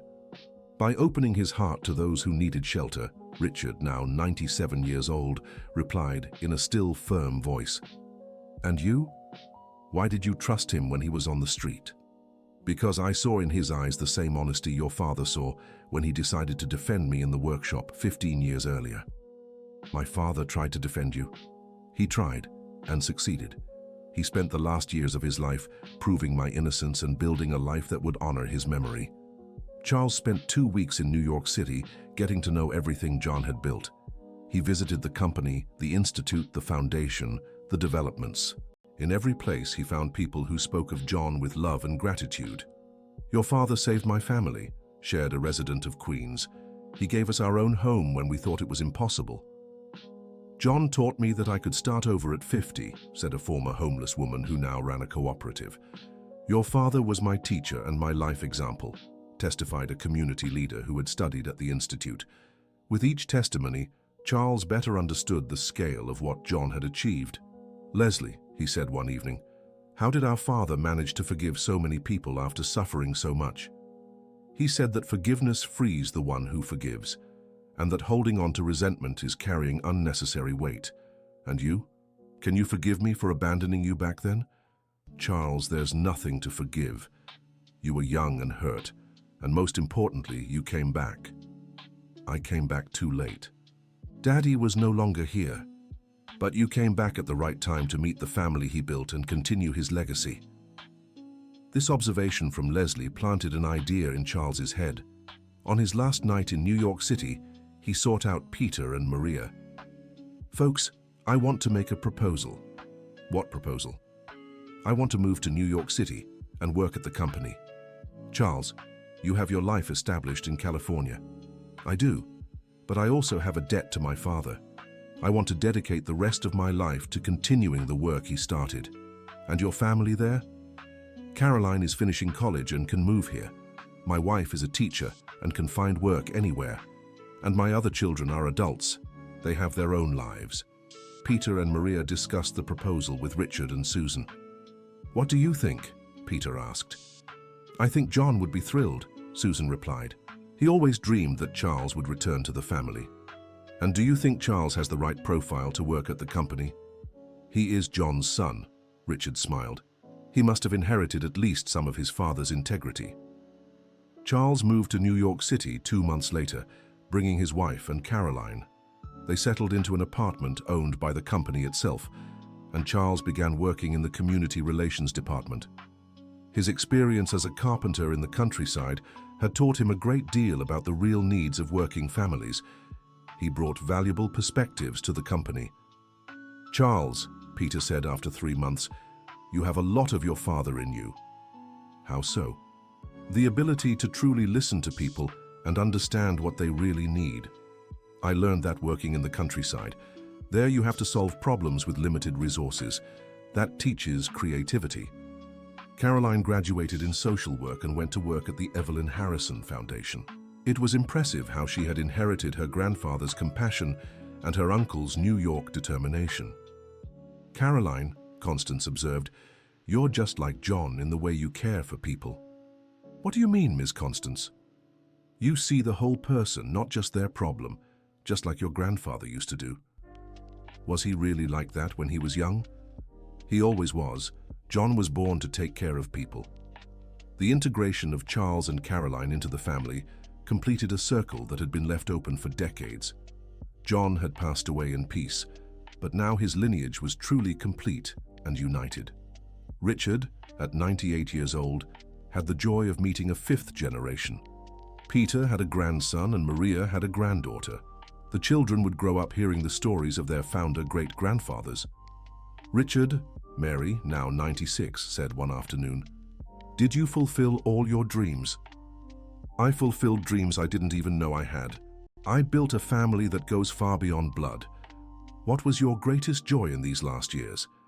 "Seeing that our story inspired so many other people to do good. We received letters from people all over the world telling us how they were inspired by us." "And what is your greatest satisfaction?" "Knowing that our company will continue to help people for generations. John and I created something immortal." One of those letters Richard mentioned had arrived in a very special way.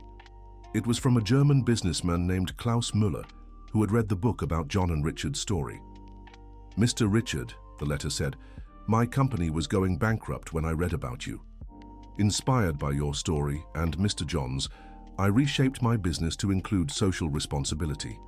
Today, 5 years later, we are leaders in social housing in Germany.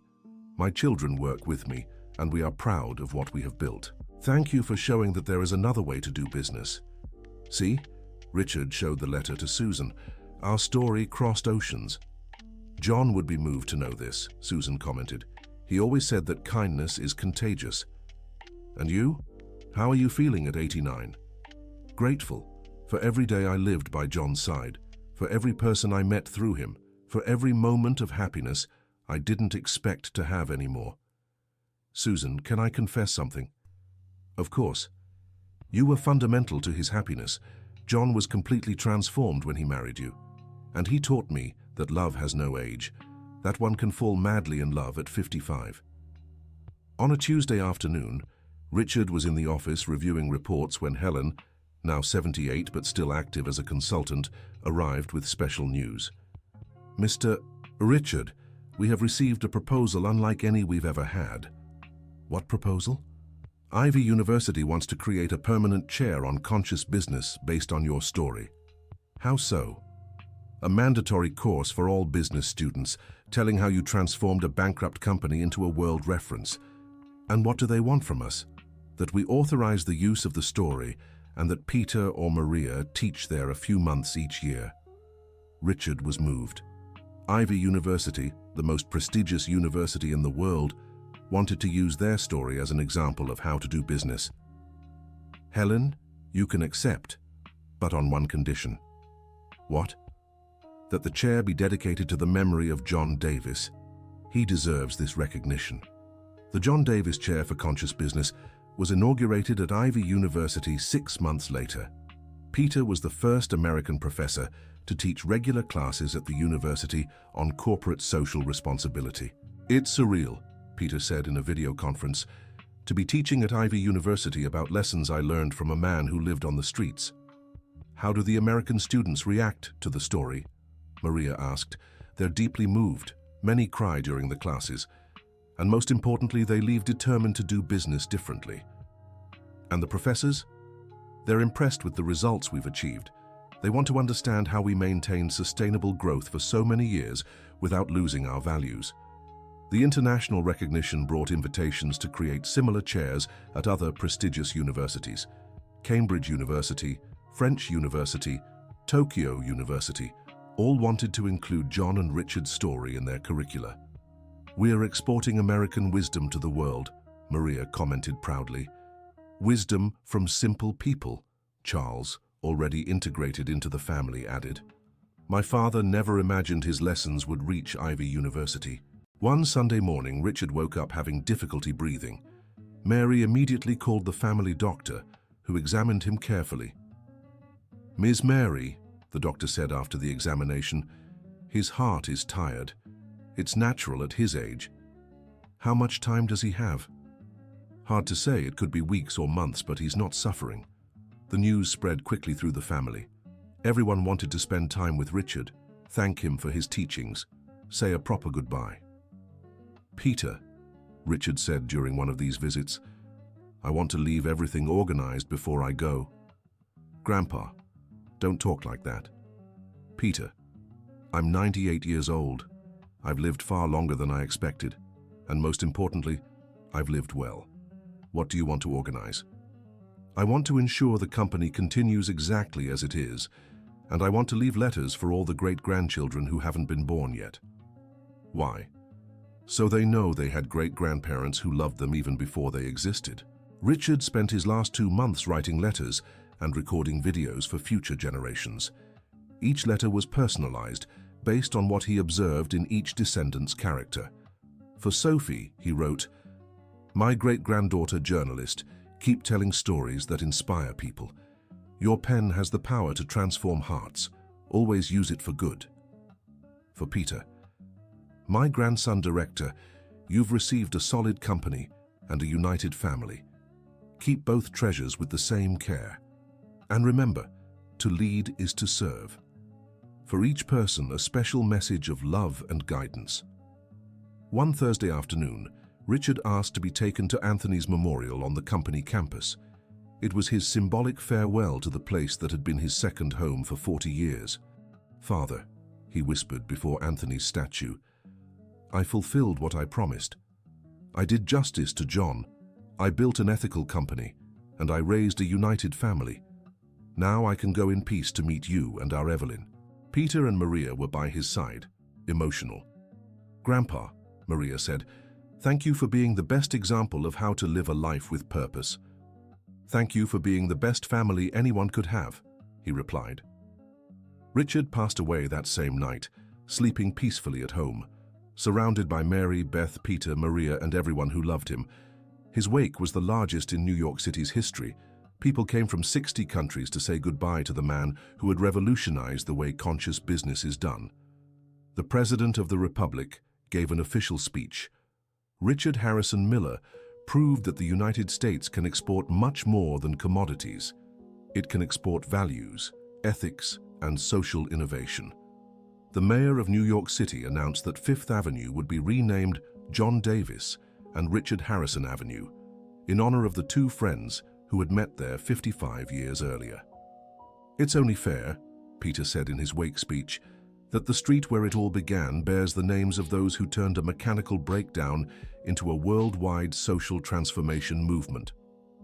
After Richard's burial, the family gathered for the first time complete. New Yorkers, Californians, direct descendants, and those joined by love. "And now?" Constance, at 100 years old, asked. "How do we go on without our patriarchs?" "The same way they continued after each loss," Susan answered. "One day at a time, doing whatever good is within our reach." "Do you think they're together now?" "I'm sure," Leslie said. "Together with Grandpa Anthony and Grandma Evelyn, organizing our protection from up above." Charles, who had known the family for only 2 years, shared a moving reflection. "I lost 30 years with my father because of pride and hurt, but you welcomed me as if I had always been here. That proves John and Richard truly built a family based on unconditional love." The company entered a new era under Peter and Maria's leadership, but strictly maintaining all the original values. They implemented advanced technologies for more efficient construction, but never prioritized speed over quality. "We want to use artificial intelligence and automation," Peter explained in a meeting, "but always keeping the human touch that sets us apart." "How will we do that?" by using technology to optimize processes, but maintaining personal relationships with every client and every employee. The strategy worked. The company became a global reference not just in social responsibility, but also in humanized technological innovation. Sophie finished her journalism degree and created a company communications department focused on telling real stories of transformation. Every development generated dozens of inspiring narratives. "Grandma Leslie," she said one afternoon, "I found an incredible story at a construction site in Miami." "What story?" "A 70-year-old lady who was living in a slum got her own apartment through the company. But the most beautiful part is that she became a community leader and has already helped 50 more families get their own homes too." Just like what happened with us. Exactly. The good that great-grandfather John and great-grandfather Richard did is multiplying infinitely. Caroline had become one of the main leaders of the foundation. Her social work was nationally recognized, and she developed innovative methodologies for reintegrating homeless people. Caroline, Constance, now the family's eldest, observed, "You inherited the best from your grandfather." What exactly? The ability to see potential in people when they can no longer see it in themselves. "I learned that by hearing the stories you all told about him, and now you're creating your own stories to inspire others." The foundation, under Caroline's coordination, had become a national reference. Other states created similar units, always following the model of temporary shelter with focus on social reintegration. One special afternoon, Susan gathered all of John's descendants for a surprise she had prepared in secret. "Everyone," she announced, "I found something very special among John's belongings." "What?" She showed an old diary with a worn cover. John wrote during all the years he spent on the streets. It's 500 pages of reflections, dreams, and hopes. He never mentioned that he wrote, because it was very private, but he left a letter authorizing you to read it after he was gone. Leslie took the diary with trembling hands. "May I read a passage?" "Of course." She opened to a random page and read, "Today, 10th year on the streets. I dreamed about Leslie again. She had graduated, married, happy. I woke up crying, but also hopeful. Maybe one day I can clear my name and return to her. I need to believe this is possible. While I'm alive, there is hope." The room fell into emotional silence. "Look at this other page," Susan showed. "I saw a happy family in the park today. The father was playing with the children. The mother was smiling as she watched. I thought about what could have been if I hadn't lost everything, but I also thought about what still could be. It's never too late to rebuild. I'll keep trying." "Daddy never stopped believing," Leslie whispered. "And look at this page from his last year on the street. I met a businessman today who seemed desperate. I helped him with his motorcycle. We talked a bit. There was kindness in that man, even if he didn't know it. Maybe our conversation planted something good. Maybe he's the opportunity I've been waiting for 15 years. Charles was crying. He was talking about Richard on this page. He was, and see what he wrote the next day. The businessman with the motorcycle came back today. His name is Richard. He offered me a partnership in a new company. I can't believe it. After 15 years, someone trusts me again. Maybe all this pain was worth it. Maybe I can still make a difference in the world." The diary revealed intimate aspects of John's journey that even his closest family didn't know. His unshakable faith, his quiet determination, his ability to find hope in the darkest moments. "Susan," Peter asked, "do you want us to publish this diary?" "I do, because it might inspire other people going through similar hardships." "But what about Grandpa John's privacy? He wrote a letter authorizing publication if it could help someone. John never did anything just for himself." The Diary of Hope, as it was called, became one of the country's best-selling non-fiction books. Readers of all ages identified with John's daily struggle to keep hope alive. "This book is saving lives," reported a psychologist from Washington, D.C.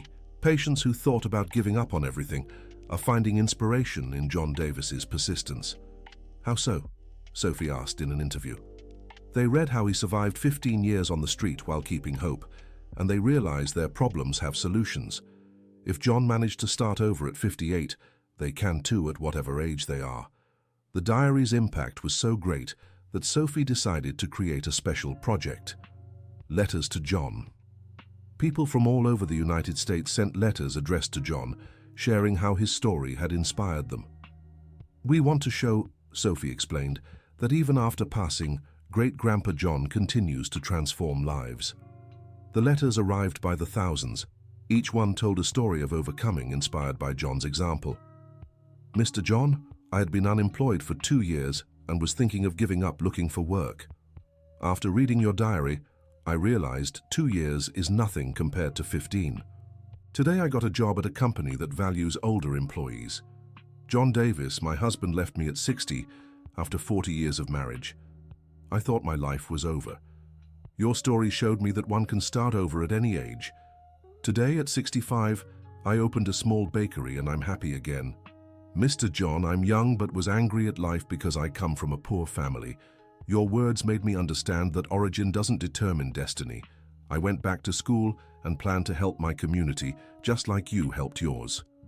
Sophie compiled the most moving letters into a second book, Letters to an Unlikely Angel. The title was suggested by one of the letters, written by an elderly lady who said John had been her guardian angel without her knowing. The success of the books brought a film proposal. An international producer wanted to make a movie about the story of John and Richard. "Do you agree?" the director asked Peter and Maria. "Only if the film stays true to the real story," Maria answered. "No excessive dramatization or made-up romance. And if part of the proceeds goes to social programs," Peter added. "Of course, we plan to donate 50% of the box office to the John Davis Foundation." The movie 2 Lives, One Destiny was released 2 years later and became a worldwide phenomenon, not just for its commercial success, but for the social impact it generated. "We're receiving messages from people in 50 countries, Sophie reported, telling us how the movie inspired them to make positive changes in their lives. Susan, now 93 years old, watched the film at a special screening for the family. "It's moving to see John's story on the big screen," she commented. "But the most beautiful part is how they make him look like a hero." "He was a hero," Peter said. "He was a hero without knowing it, the most beautiful kind of heroism." The company had reached the milestone of becoming a centennial organization, something rare in the business world. Peter announced they wanted to reach 100 years, while maintaining the same values from the first 50. "Our goal isn't to be the biggest company in the world," he explained at a general assembly, "but to be the company that makes its employees proudest to work there." "How will we measure that?"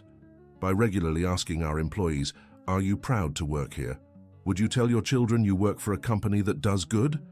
And if the answer is no, then we change whatever needs changing so the answer becomes yes." Maria developed a family succession program that ensured all generations participated in the company's important decisions. "We want values to be passed down naturally," she explained, "through family life, not just through corporate manuals." "How does that work?" "Family meetings where we discuss not just financial results, but mainly social impact, and where children participate from a young age, learning that the company is an extension of the family." The family governance model created by Maria became a reference for other family businesses in the United States and internationally. On a special Sunday afternoon, the family had gathered to celebrate a significant milestone. Constance was turning 100 years old. 100 years, she said, smiling. "And it feels like just yesterday that Ms. Evelyn welcomed me into this home." "How did you manage to live so many years with such clarity?" Sophie asked. "By living one day at a time, helping those in need, and keeping my heart full of gratitude." "What are you most proud of in these 100 years?"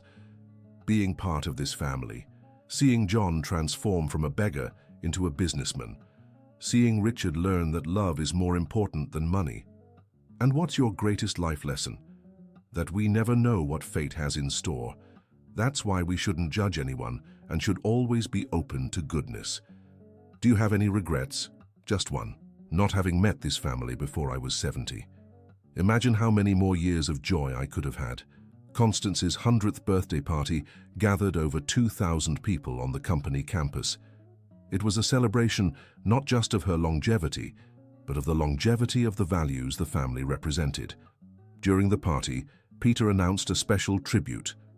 In recognition of Ms. Constance's 100 years and everything she represents to our family, we're creating the Constance Harrison Scholarship for students over 60 who want to resume their studies. "Why did you choose this tribute?" they asked. "Because Ms. Constance proves that age is just a number. If she could start a new life at 70, others can start at 60, 70, 80. The Constance Harrison Scholarship graduated its first class 1 year later. 50 people between 60 and 85 years old, all determined to learn new professions or complete interrupted studies. "It's moving," Maria commented, "to see people with white hair chasing dreams with teenage energy." "Where does that energy come from?" Sophie asked. "From the example of those who showed it's never too late. Grandpa John, great-grandfather Richard, Ms. Constance. They all proved that potential has no expiration date. On the company's 70th anniversary, an even more special event was organized. It was the official launch of the John Davis and Richard Harrison International Movement, a worldwide network of companies that followed the values created by the two friends. There are 215 companies in 70 countries, Peter announced, all committed to conscious business and social transformation. "How do you ensure that all maintain the original values?" asked a journalist. "Through constant exchange, value audits, and most importantly, constant reminders of where it all began." Where did it all begin?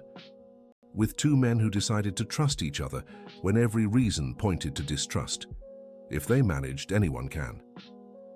Maria presented the global numbers of the movement. In 70 years, companies inspired by the John Davis, Richard Harrison model built 1,200,000 housing units, created 5 million jobs, and trained 10 million people in technical professions. But the number we are most proud of, Peter added, is another. 500 million people had their lives directly improved by companies that follow values of human dignity and second chance. Sophie documented everything in a series of special reports for national television. The program, 70 Years of Transformation, was watched by 40 million Americans. "It's incredible," commented the host, "how a motorcycle breakdown on a street in New York City generated a worldwide movement of social transformation. And it all started with a simple decision," Sophie replied, "of two people helping each other when they could have ignored one another." What is the main lesson of this whole story? That small gestures of kindness can have unimaginable consequences, and that we never know how our choice today can change the world tomorrow. Susan, at 98 years old, had become the last guardian of the original memories. She recorded small videos daily telling details that only she knew about John and Richard. "I want the next generations to know," she explained, "not only their great deeds, but the small daily gestures that revealed who they truly were." "What kind of gestures?" Sophie asked. "John never passed by a person on the street asking for help without stopping to talk. Even when he was late, he always gave attention." "And great-grandfather Richard?" "Richard learned from John to see beyond appearances. In his later years, he also stopped to talk with anyone who seemed to need support." "Were they happy together?" "Very happy. They laughed every day, even when facing problems. Their friendship was a source of constant joy." Susan's videos became historical archives of the company. Future employees watched them as part of training to understand the organizational culture through the memories of those who lived it all from the beginning. Caroline made a special discovery while organizing old documents from the foundation. She found a sealed box with John's handwriting. "To be opened when I am with my ancestors." What could be inside? She asked Leslie. Only one way to find out. Inside the box were photos of John's entire journey, from young mechanic to respected businessman. But there was also something unexpected. Letters he had written to Richard over the years and never delivered. Why did he never deliver these letters? Peter wondered. Susan examined the dates. Because they were letters he wrote in moments of greatest difficulty, when he was afraid he wouldn't make it, when he doubted himself. One of the letters said, "Richard, my friend and brother, today I completed 1 year as your partner. I still can't believe this is real. Sometimes I wake up thinking I'll be back on the street, but you teach me every day that I deserve to be here. Thank you for seeing in me what I couldn't see myself." Another letter, from 3 years later. "Richard, today I saw our first family moving into their own apartment. The joy on their faces reminded me why everything I went through was worth it. It wasn't in vain. All the suffering had a purpose, to prepare me for this moment." And a final one from the year before he passed. "Richard, if anything happens to me, I want you to know that you gave me the best years of my life. From rejected homeless man to respected businessman, from isolated man to patriarch of a large family. You gave me back my dignity. And, most importantly, you taught me that it's possible to forgive and be happy again. Thank you for believing in me. Your brother forever, John." Richard had passed without reading these letters, but Susan decided they would be read publicly at a special ceremony. "John wanted Richard to know this," she explained, "but he was too shy to deliver them personally. Now they're together again, so I can fulfill his wish." The letter reading ceremony took place at the Founders Memorial. Each letter was read by a different family member, creating a moment of deep collective emotion. "It's as if great-grandfather John was speaking to us from where he is," commented Sophie. "And it's as if great-grandfather Richard were finally hearing the things great-grandfather John always wanted to say," added Peter. The company entered its 8th decade with complete leadership renewal. The 5th generation took on strategic positions, but always guided by the values passed down through generations. Sophie became Global Communications Director. Charles took over Community Relations in the United States. Caroline directed all social foundations. The biological family and the chosen family continued working together harmoniously. 80 years of family business, Peter reflected, and we've never had a serious fight among members. "Why do you think that happens?" asked an organizational consultant. "Because we learn from childhood that family comes above individual interests," Maria answered. "And most importantly," Charles added, "because our founders taught us that business is the means, family is the end." "How so?" "The company exists to support the family and enable it to help other families. When that gets reversed, everything falls apart." Susan, now a centenarian like Constance had been, continued participating in Sunday family gatherings. She was the last living person who had interacted daily with John and Richard during the golden era of their partnership. "Grandma Susan," asked one of Peter's great-grandchildren, "what were Sundays like when great-grandfather John and great-grandfather Richard were here?" "They were magical," she smiled, "because they turned any problem into an opportunity for family growth." "How so?" "If someone was going through difficulties, they gathered everyone to brainstorm solutions. If someone had an achievement to celebrate, they organized a party to celebrate together." "Did they ever fight?" "I never saw them fight. They sometimes disagreed on business strategies, but always with respect and affection." "And what was the secret of their friendship?" "Each wanted to see the other happy more than they wanted to be happy themselves. That's the secret of any lasting relationship." The company had become a required case study in business schools worldwide. Students from Ivy University, Cambridge University, Tech Institute, and other prestigious universities came to the United States to understand how a company can grow for 80 years while maintaining family culture and social values. "What makes you different?" visitors always asked. "Love," the family invariably responded. "Love for the people who work with us. Love for the people we serve. Love for the work we do." "But love isn't a business concept." "It should be," Sophie would answer, "because companies are made of people. And people respond better to love than to fear." On the company's 90th anniversary, a historic celebration was organized. It was worldwide recognition that an American family business had become a model of conscious business for the planet. 90 years, Peter said in the keynote speech, since great-grandfather John fixed great-grandfather Richard's motorcycle on a street in New York City. "And today we are a family of 50,000 direct employees and 200,000 indirect ones spread around the world," Maria continued. "But we remain a family," Caroline added, "because we've maintained the values that united us from the beginning." During the celebration, the creation of the John Davis and Richard Harrison World Prize for Social Transformation was announced. It would be awarded annually to people or organizations that demonstrated the ability to transform lives through work and dedication. This prize, Sophie explained, recognizes that real social transformation happens through ordinary people doing extraordinary things. How will the winner be chosen? Through community nominations. We don't want to reward those who have the most resources, but those who make the most difference with what they have. The first prize was awarded to a retired teacher from Minnesota who had created a community school in the favela where she lived. With her own resources and volunteer work, she taught 200 children and had already graduated 3 groups of young people who secured better jobs. Ms. Maria, Peter said at the award ceremony, you represent exactly the spirit of John Davis and Richard Harrison. How so? You saw a need in your community and decided to act, even without abundant resources.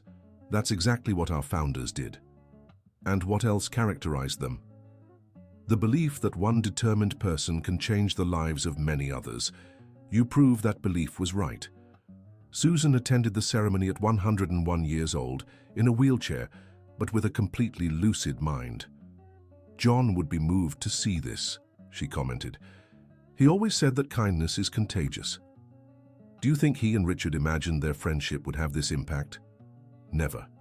They just wanted to do what they thought was right. The impact came as a natural consequence. And you? Did you imagine you would reach 101? Never. But John taught me to cherish each extra day as an unexpected gift. The company entered the 21st century as a globally respected institution. It had survived wars, economic crises, technological changes, always maintaining its essence as a family business with a social purpose. Peter, now the family patriarch at 75, made a point of personally visiting all branches at least once a year. Why do you insist on these trips? His assistant would ask. Because physical presence shows that we care. It's a lesson I learned from my grandfather John. But wouldn't it be more efficient to use video conferencing? It would be cheaper, not more efficient. Looking people in the eye has no technological substitute. Maria had specialized in developing social housing models for specific populations: the elderly, refugees, people with disabilities. Each project considered the particular needs of each group. There is no universal solution, she explained, because there are no universal people. Every community has its own characteristics. How do you develop customized solutions? By listening. Always listening first, understanding next, proposing solutions last. The family's 5th generation, led by Sophie and Carolyn, had created impressive technological innovations while maintaining humanistic values. They developed applications to connect homeless people with work and housing opportunities. Technology in the service of social inclusion, Sophie explained. Great-grandfather John would have loved knowing that smartphones could help people the way he was helped. The Second Chance app created by Sophie's team had connected 50,000 people in socially vulnerable situations with opportunities for a fresh start. It was being used in 20 countries and had been named Social Innovation of the Year by the United Nations. How exactly does it work? They asked at a UN conference. People post job openings, training offers, or temporary housing opportunities, Caroline explained, and people in need apply for opportunities that match their profile. And how do you ensure safety and reliability? Mutual evaluation system and background checks, but mainly a culture of trust that comes from our company's values. The app had generated thousands of success stories similar to John's. People who had lost everything found ways to rebuild their lives through organized solidarity. One special afternoon, Constance, now 104 years old, asked to visit one last time the place where it all began, 5th Avenue, where Richard and John met. Why do you want to go there, Ms. Constance? Sophie asked. To give thanks. That little piece of asphalt changed the destiny of thousands of people. How can a place be so important? Because it was where 2 souls recognized each other. And when good souls meet, the world becomes better. The visit to 5th Avenue became a family event. 20 people accompanied Constance to the exact spot where Richard's motorcycle had broken down 85 years earlier. Here, Constance pointed to the ground, was where our real family began. How can you be sure of the exact location? Because John told me 1,000 times. He said he would never forget the bench where he was sitting when he saw Richard running out desperately. Peter organized a small ceremony at the site. A plaque was installed on the ground. At this location, in 1960, John Davis and Richard Harrison Miller met and initiated one of the greatest social transformations of the 20th century. This plaque, Constance said emotionally, is to remind us that great changes begin with small encounters. And most importantly, Sophie added, to inspire others to help strangers when they have the opportunity. The ceremony on Fifth Avenue was broadcast live to all international branches of the company. Employees from 70 countries participated virtually in the tribute. 1 month after the visit to Fifth Avenue, Constance told Susan that she was feeling her mission on Earth was complete. "What do you mean, Miss Constance? I saw the family I helped raise fully established. I saw John and Richard's values being passed to the 5th generation. I saw their legacy spreading throughout the entire world. And what does that mean? That I can depart in peace, knowing our story will continue forever. Are you feeling unwell?" "No, I'm feeling complete, just like John felt in his final months." Constance passed 2 weeks later, sleeping peacefully at the foundation house, surrounded by the entire family she had helped raise. At 104 years old, she had lived long enough to see 5 generations grow up with the values John and Richard planted. Her wake was more a celebration of life than a moment of sadness. Hundreds of people came to thank her for the maternal care she had offered everyone for decades. "Ms. Constance was a mother to all of us after Ms. Evelyn passed," Peter said in the main speech. "She kept our family united with love, patience, and wisdom. More importantly," Maria added, "she taught us that true love doesn't depend on age or kinship. It depends on daily dedication to each other's well-being." Susan, now the last of the 2nd generation, assumed the role of official matriarch. Even at 105 years old, she still attended the weekly board meetings of the company. "Grandma Susan," Sophie asked, "what is your greatest wish for our family?" "That you never forget that you are privileged, and that privilege brings the responsibility to help those who haven't had the same opportunities. How do we ensure that this is never lost? By telling the stories. Always telling the stories of where we came from and why we do what we do." The company was preparing to celebrate its 100th anniversary when something unexpected happened. A 25-year-old young man showed up at the New York City headquarters claiming to be the grandson of Maurice Castle. "My name is Gabriel Castle," he introduced himself to Peter. "I am the grandson of Maurice Castle, who worked here 40 years ago." Peter was surprised. Maurice had passed away 15 years prior, reconciled with the family, but they had never maintained close contact. "Gabriel, what can I do for you?" "I want to apologize on behalf of my family for what my grandfather did for years." "Gabriel, that was forgiven a long time ago. Your grandfather even worked with us and completely redeemed himself." "I know, I read about it, but I want to do more than just apologize." "What else?" "I want to propose something my grandfather always dreamed of doing, but never had the courage for." Gabriel explained that Maurice had spent his last years regretting having wasted decades on envy and unfair competition. He had left a letter for his grandchildren asking them to seek out the Harrison Davis family. "My grandfather wrote that you were more family to him in his final years than his own relatives," Gabriel shared, "and he left a proposal." "What proposal?" "He researched sustainable construction technologies for years and developed several innovations. He wants to donate all the patents to your company." Peter was confused. "Donate? Why?" "Because he said he owed you a lifetime of amends, and that he wouldn't be able to rest in peace if he didn't do something useful." Maurice's patents included revolutionary eco-friendly building systems that could reduce costs and environmental impact simultaneously. These were technologies the company could use to build even more housing units at the same prices. "Gabriel," Peter said, "I accept the patents, but on one condition." "What?" "That you come work with us to implement them. That way, your grandfather will continue to contribute through you." "Me? Work here? Why not? You're a trained engineer, you know the technologies, and most importantly, you want to right the wrongs of the past." Gabriel accepted the offer and became the company's director of sustainable technology. His innovations allowed Harrison and Davis to reduce construction costs by 30% while maintaining the same quality. "It's amazing," Maria commented, "how even former adversaries ended up contributing to our success." "It's because John and Richard always believed that people can change," Susan observed.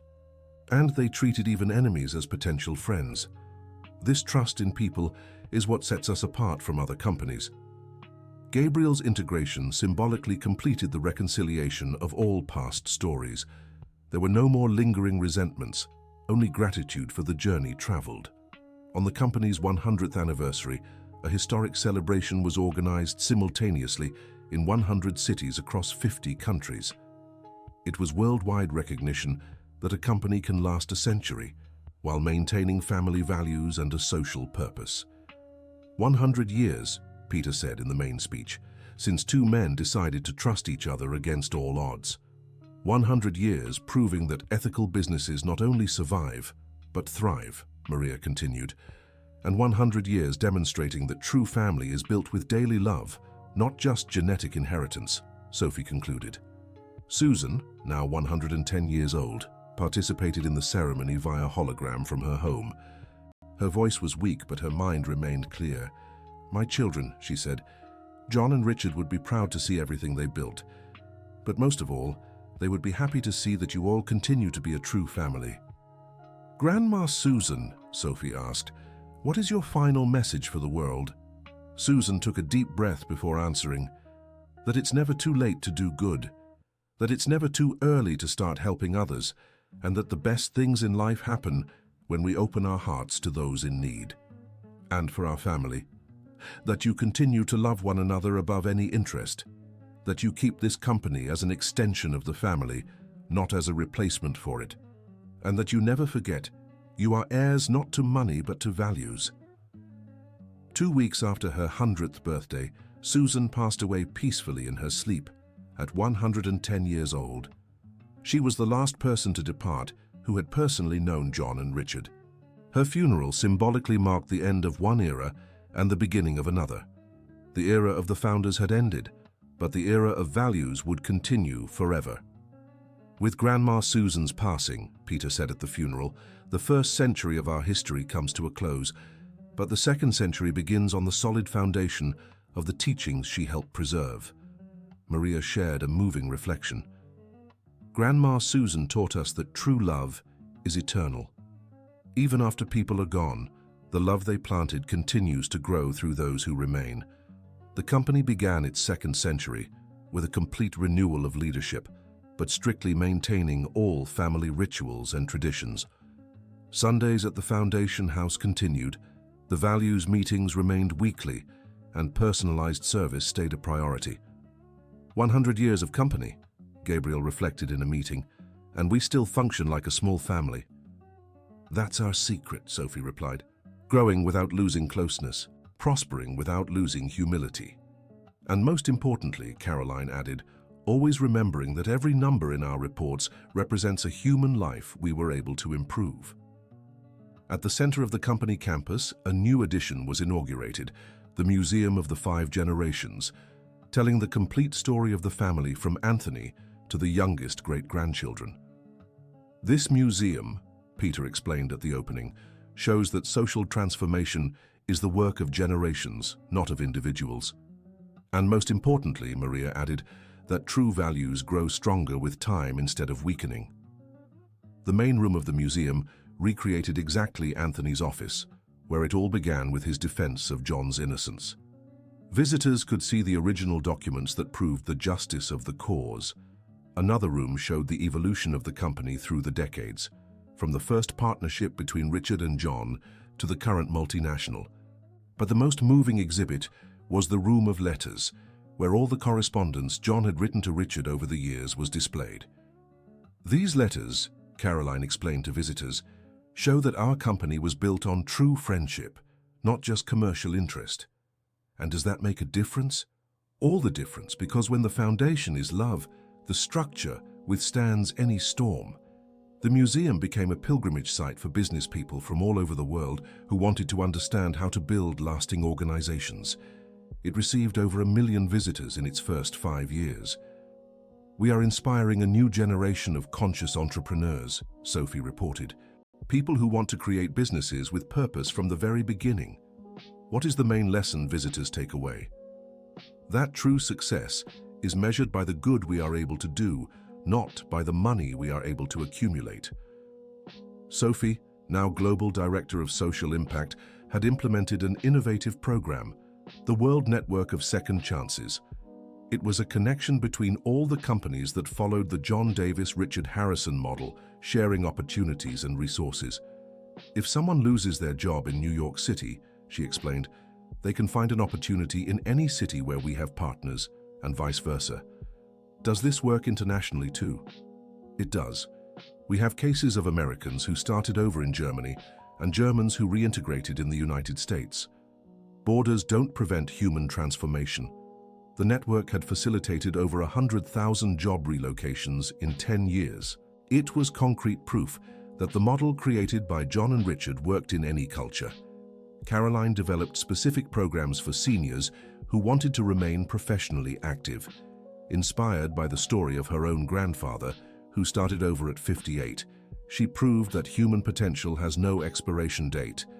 "We have 70-year-old entrepreneurs starting new businesses," she reported at conferences, "and 80-year-old employees teaching young people about life experience." How do you convince traditional companies to hire older people? By showing results. Older employees have lower turnover, greater commitment, and most importantly, wisdom that only experience brings. And how do you convince seniors to try new things? By telling my grandfather's story. If he managed to become an entrepreneur at 58 after 15 years on the streets, anyone can start over at any age. Caroline's program became public policy in several American states and was replicated in 15 countries. Thousands of seniors found new life perspectives through meaningful work. At a special family meeting, Peter announced he had received a unique proposal to create a planned city entirely based on the John Davis-Richard Harrison values. "A city?" Gabriel asked. "How so?" "An African government offered land for us to build a complete city from scratch. 50,000 inhabitants fully planned with our principles of social inclusion." "Is it possible?" "Technically, yes," Maria answered. "We have experience in urban planning and large-scale construction. And financially, it would be the largest project in the company's history. Initial investment of $2 billion. "And socially?" Sophie asked. "It would be the first city in the world created specifically to prove that a society based on cooperation and inclusion is possible." The family discussed the project for months. It was a unique opportunity, but also an enormous risk. "What would John and Richard do?" Peter asked during one of these discussions. "They would accept," Susan answered without hesitation, "because they always believed in impossible dreams. But it's a gigantic project, and they started by fixing a motorcycle on the street.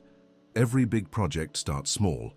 The decision was unanimous to accept the challenge of building the world's first John Davis-Richard Harrison city. The Second Chance City project was announced worldwide as a unique social experiment. It would be built in Mozambique, with participation from professionals from 20 countries and shared investment between the local government, Harrison and Davis Company, and international organizations. "This city," Peter explained at the press conference, "will demonstrate that a society where no one is left behind is possible." How does that work in practice?